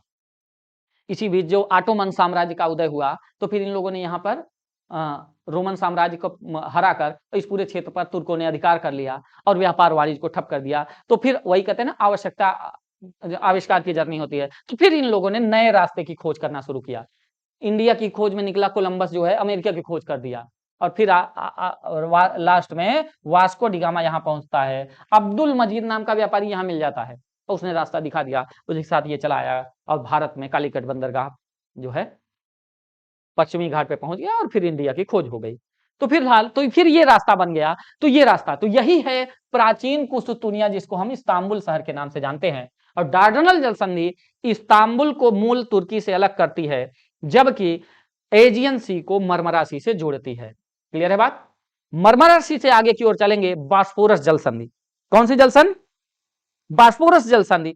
और यह भी सीम वही यूरोप को तुर्की से अलग करेगी, जबकि मरमरा सी को ब्लैक सी से जोड़ती है। क्लियर है बात? अब ऊपर की ओर आएंगे, कर्च की जलसंधि। ये वाला भाग जो है, यहीं पर क्रीमिया प्रायद्वीप है यूक्रेन का। 2014 में रसिया ने यहां आक्रमण करके इसको अपने अधिकार क्षेत्र में ले लिया। देखिए तीन से क्रीमिया पेनिनसुला, क्रीमिया प्रायद्वीप कहलाता है, जो कि ब्लैक सी में अवस्थित है। ब्लैक सी में अवस्थित यह क्रीमिया प्रायद्वीप जो है, यहां इसमें नहीं दिख रहा है, कोई बात नहीं। हाँ, इसमें नहीं है ना, ये कट गया है, कोई बात नहीं। तो आप में दिख रहा होगा यूक्रेन का वर्तमान समय पर इस पर रूस का कब्जा है। और बड़े क्षेत्र में यहीं पर डोनेस्क क्षेत्र है, कोयले के भंडार वाला क्षेत्र। इन्हीं कोयले के भंडार वाले क्षेत्र की वजह से तो सब झगड़ा है। रूस ने आक्रमण करके पूरे क्षेत्र पर अधिकार, कीव को छोड़ दे तो अधिकतर क्षेत्र पर, 60% से ज्यादा क्षेत्र पर आज रूस का अधिकार है, यूक्रेन नामक देश। यूक्रेन जो है रूस के बाद यूरोप का सबसे बड़ा देश है। तो पूछ ले यूरोप का सबसे बड़ा देश कौन सा है? रूस ऑप्शन में ना हो तो क्या बताएंगे? यूक्रेन ही है, यही यूक्रेन। और ये जो है इस वाले क्षेत्र में, यहीं पर क्रीमिया प्रायद्वीप है। क्रीमिया प्रायद्वीप और इस तरफ जो है क्रीमिया प्रायद्वीप है, और इस तरफ रूस वाला क्षेत्र, इसके मध्य में है कर्च जलसंधि। कर्च जलसंधि क्रीमिया प्रायद्वीप को मुख्य रूस की मुख्य भूमि से अलग करता है, जबकि ब्लैक सी को अजोर सी से, अजोर सी किन दो देशों के मध्य है? रशिया और यूक्रेन के मध्य में है। रूस और यूक्रेन के मध्य में है। क्लियर है बात? तो इतना। यहीं पर है यूराल पर्वत, यूराल पर्वत, और इसी यूराल पर्वत से एक नदी निकलती है, यूराल नदी। कौन सी नदी? और वह जाके कैस्पियन सागर में मिलती है, और यही यूराल नदी एशिया और यूरोप के मध्य प्राकृतिक सीमा बनाती है। तो चूंकि एक साथ जुड़े हुए हैं इसीलिए इसको यूरेशिया बोलते हैं। तो वह कौन सी नदी है जो एशिया और यूरोप के मध्य सीमा बनाती है? यूराल नदी। और इसी वाले क्षेत्र में, अब यहां पे नहीं है, इसी वाले क्षेत्र में जो है हमारा, यहीं पर एक पर्वत है, नाम है काकेशस पर्वत। कौन सा पर्वत? इस वाले क्षेत्र में फैला हुआ काकेशस पर्वत है। और यह भी काकेशस पर्वत, ये थोड़ा सा आप देखेंगे दिख जाएगा। रूस, जॉर्जिया, अर्मीनिया, अजरबैजान। देखो भाई 1991 में रूस का विखंडन हुआ, यूएसएसआर का। 14 देश टूटकर अलग हुए, 15 टुकड़े हुए थे रूस के। ये जॉर्जिया, अर्मीनिया, अजरबैजान, उधर Estonia, Latvia, Lithuania, Belarus, Ukraine, इस तरफ जो है Kazakhstan, Uzbekistan, Turkmenistan, Kyrgyzstan, Tajikistan, ये सभी रूस के ही भाग हैं। इससे देश बने हैं। इतना बड़ा देश था रूस, सोचिए, दैत्याकार रूस कहा जाता था, इसी से टूटकर। हाँ, मतलब आधी दुनिया एक तरफ, आधी दुनिया में आज भी, फिर भी इतना टूटने के बावजूद देख रहे हैं, रूस दुनिया का सबसे बड़ा देश आज भी है। तो सोच के देखिए कितना बड़ा देश होगा। तो यहीं पर काकेशस पर्वत पर 3 देश हैं, एक है Georgia, Armenia, Azerbaijan. Asian countries है, एशिया की श्रेणी में आती है, लेकिन सटी सीमा पर है। चूंकि काकेशस पर्वत भी, तो वह कौन सा पर्वत है जो सीमा बनाता है? तो एक तो यूराल पर्वत हो गया, दूसरा वहीं से यूराल नदी भी बनाती है, और दूसरा जो है यही काकेशस पर्वत है, यह भी एशिया यूरोप दोनों में अवस्थित है। यहीं से सीमा का निर्धारण हो जाता है। और इसी पर्वत पर 3 मिलती जुलती कल्चर वाले 3 जनजातीय क्षेत्र हैं, 3 देश हैं। एक है जॉर्जिया, दूसरी है आर्मीनिया, और तीसरा है अजरबैजान। इन्हीं को काकेशस कंट्री कहा जाता है। क्या कहते हैं? Caucasus country. क्लियर है? और यह काकेशस, काकेशस, और यह Caucasus, Georgia, Armenia, Azerbaijan, Caucasus पर्वत चूंकि रूस तक विस्तारित है, और इसी रूस में इसी काकेशस पर्वत की सबसे ऊंची चोटी है माउंट एल्ब्रूज, एल्ब्रूज। और यही यूरोप की सबसे ऊंची चोटी है, यहां है यूरोप की सबसे ऊंची चोटी। तो यूरोप की सबसे ऊंची चोटी कौन सी है? Mount Elburz. किसके है? काकेशस पर्वत सबसे ऊंची चोटी है। किस देश में है? रूस में स्थित है। कहां है? रशिया में। अच्छा, यही वाल्देई हिल वाले भाग में यहां पर एक झील है, इसे, हाँ, लेक लडोगा। कौन सी झील? Lake Ladoga. और यही यूरोप की सबसे बड़ी झील है। तो रूस में स्थित लडोगा झील, LADOGA, लडोगा झील यूरोप की सबसे बड़ी झील है। तो चलो भाई, यूरोप की सबसे बड़ी नदी वोल्गा नदी, वह नदी जो सबसे ज्यादा देशों से होकर बहती है। अच्छा, वोल्गा नदी निकलती कहां से है? वाल्देई हिल। कहां समाप्त होती है? कैस्पियन सागर में। और सब सर्वाधिक देशों से होकर बहने वाली नदी डेन्यूब नदी। डेन्यूब कितने? 10 देशों से। कहां से निकलती है? ब्लैक फॉरेस्ट पर। समाप्त कहां होती है? ब्लैक सी में, काला सी में, ब्लैक सी में। अच्छा, ब्लैक सी इस समय चर्चा का विषय बना हुआ है। कैसा? चर्चा का विषय बना हुआ है, क्योंकि युद्ध हो रहा है, चर्चा में है। क्वेश्चन पूछ ले, निम्न में से कौन सा देश की सीमा ब्लैक सी से नहीं मिलती है? पूछ सकता है कि नहीं? Bulgaria, Romania, Moldova, Ukraine. हाँ, जब पता रहेगा तो लगा लेंगे। तो ब्लैक सी के, काला सागर के तट पर अवस्थित देश कौन कौन से हैं? तो यहां पे है, आप देखेंगे मैप में, पहला है बुल्गारिया, बुल्गारिया दिखा। दूसरा है रोमानिया, रोमानिया दिखा। फिर उसके बाद देखेंगे माल्डोवा है, लेकिन माल्डोवा की सीमा नहीं मिलती, वह लैंड लॉक्ड हो जाता है। और उसके बाद बुल्गारिया, रोमानिया के बाद है यूक्रेन, यूक्रेन के बाद रसा यानी रूस, उसके बाद ये एशिया का जॉर्जिया, जॉर्जिया, और फिर उसके बाद है टर्की। अच्छा, जॉर्जिया, अजरबैजान की सीमा कैस्पियन सागर से, जॉर्जिया की सीमा ब्लैक सी से, लेकिन अर्मीनिया लैंडलॉक्ड बन जाएगा। ओके। और फिर इसके बाद यहां पे इस वाले क्षेत्र में तुर्की से, तुर्की से सीमा मिल जाती है। क्लियर है बात? तो यह जो है हम लोग पढ़ रहे थे, जब पढ़ते थे तो इसकी ट्रिक बनाए थे ऐसे, ब्रो, मतलब आप और अन्य ट्रिक बना सकते हैं। ब्रो की अर्ज, ब्रो की अर्ज तुर्की में। कहां पे? तुर्की में, ऐसा याद किए थे। तो बी से बुल्गारिया, रो से रोमानिया, फिर की हटा देंगे, यू से यूक्रेन, आर से रसिया, और जी से जॉर्जिया, और टी से तुर्की। तो ब्रो की अर्ज तुर्की में, ऐसा याद कर सकते हैं आप। और अच्छी ट्रिक भी बना सकते हैं, हमको याद है ऐसे ही तो हम ऐसे बता देते हैं। तो बुल्गार, और एक इस ट्रिक की विशेषता यह है कि एक क्रम है, बुल्गारिया, रोमानिया, यूक्रेन, रसा और जॉर्जिया, और ऐसे चारों ब्लैक सी के तट पर अवस्थित ये सारे देश हैं। क्लियर है? तो ब्रो की अर्ज तुर्की में, ऐसे तुर्की में। तो हमारा ब्रो है, ब्रो ने अर्ज किया है, शायरी मार रहे थे, कहां? तुर्की में। तो वहां मुशायरा हो रहा था। ऐसे याद करने का तरीका आप कैसे भी याद कर सकते हैं। तो ब्लैक सी में काला सागर के तट पर अवस्थित देशों का यह क्रम हो गया। याद रहेगी बात? चलो भाई आगे की ओर चलते हैं। तो यह जो है, अच्छा यही वाला क्षेत्र बड़ा एक शीतोष्णकटिबंधीय घास का मैदान बन जाएगा, जिसे स्टेपीज कहा जाएगा, स्टेपी नामक घास के मैदान। चूंकि ये भी यूरोप और एशिया दोनों में पाया जाएगा, स्पेशली यूक्रेन में, इसलिए इसको यूरेशिया, जब ऑप्शन में देखेंगे आप तो यूरेशिया। तो स्टेपी नामक घास के मैदान कहां पाए जाते हैं? यूरेशिया में। और यहीं पर एक बहुत उपजाऊ मिट्टी का निर्माण होगा, जिसे चर्नोजम कहा जाएगा। हम लोगों ने यूएस में भी पढ़ा था ना, चर्नोजम, जिसकी समानता हमारे यहाँ किस मिट्टी से? ब्लैक सॉइल से मिलती है। तो ब्लैक सॉइल की विशेषता वाली मिट्टी यूरोप में कौन सी है? चर्नोजम। और इस मिट्टी में इतनी उपजाऊ शक्ति होगी, खूब बड़ी बड़ी, इतनी ऊंची ऊंची घासें हो जाती हैं, सॉफ्ट घासें होती हैं, कि अगर हाथी जो है सूंड ना उठाए तो वो पूरा डूब जाएगा। ये घास है, वन नहीं है, ऐसे ही प्रेयरी भी है, खूब उपजाऊ। और जब इतना उपजाऊ शक्ति होगी तो इन्हीं को काट कर खेत बनाए जाएंगे, गेहूं की खेती की जाएगी। तो विश्व की गेहूं की डलिया या रोटी की डलिया किसे कहा जाता है? यूक्रेन को। यही स्टेपी घास का मैदान वाला क्षेत्र है। क्लियर है? तो यहाँ पे दो प्रमुख घास का मैदान, एक है स्टेपी और दूसरा है पुस्ताज। चलो बताओ भाई, प्रेयरी नामक घास के मैदान उत्तरी अमेरिका, पंपास नामक घास के मैदान अर्जेंटीना, लानोस घास के मैदान वेनेजुएला, कैंपोस घास के मैदान ब्राजील में, यहीं पर ग्रैंड चाको भी है। फिर लेकिन वो मिक्स्ड है, घास का मैदान है, पेड़ पौधा घासों के, अल्फा अल्फा यहीं पर घास है, वो जो है पशुओं को चराई जाने वाली। फिर वेल्ड घास के मैदान साउथ अफ्रीका, सवाना घास के मैदान मध्य अफ्रीका, मध्य अफ्रीका है ना। अच्छा, वही मध्य अफ्रीका वाले क्षेत्र में एक घास का मैदान है, उसको पोर्टलैंड बोलते हैं। क्या बोलते हैं? पोर्टलैंड। फिर उसके बाद पुस्ताज घास के मैदान हंगरी, और फिर स्टेपी घास के मैदान यूरेशिया में पाए जाते हैं। क्लियर है बात? अच्छा, यहीं पर डोनेस्क क्षेत्र है। कौन सा क्षेत्र?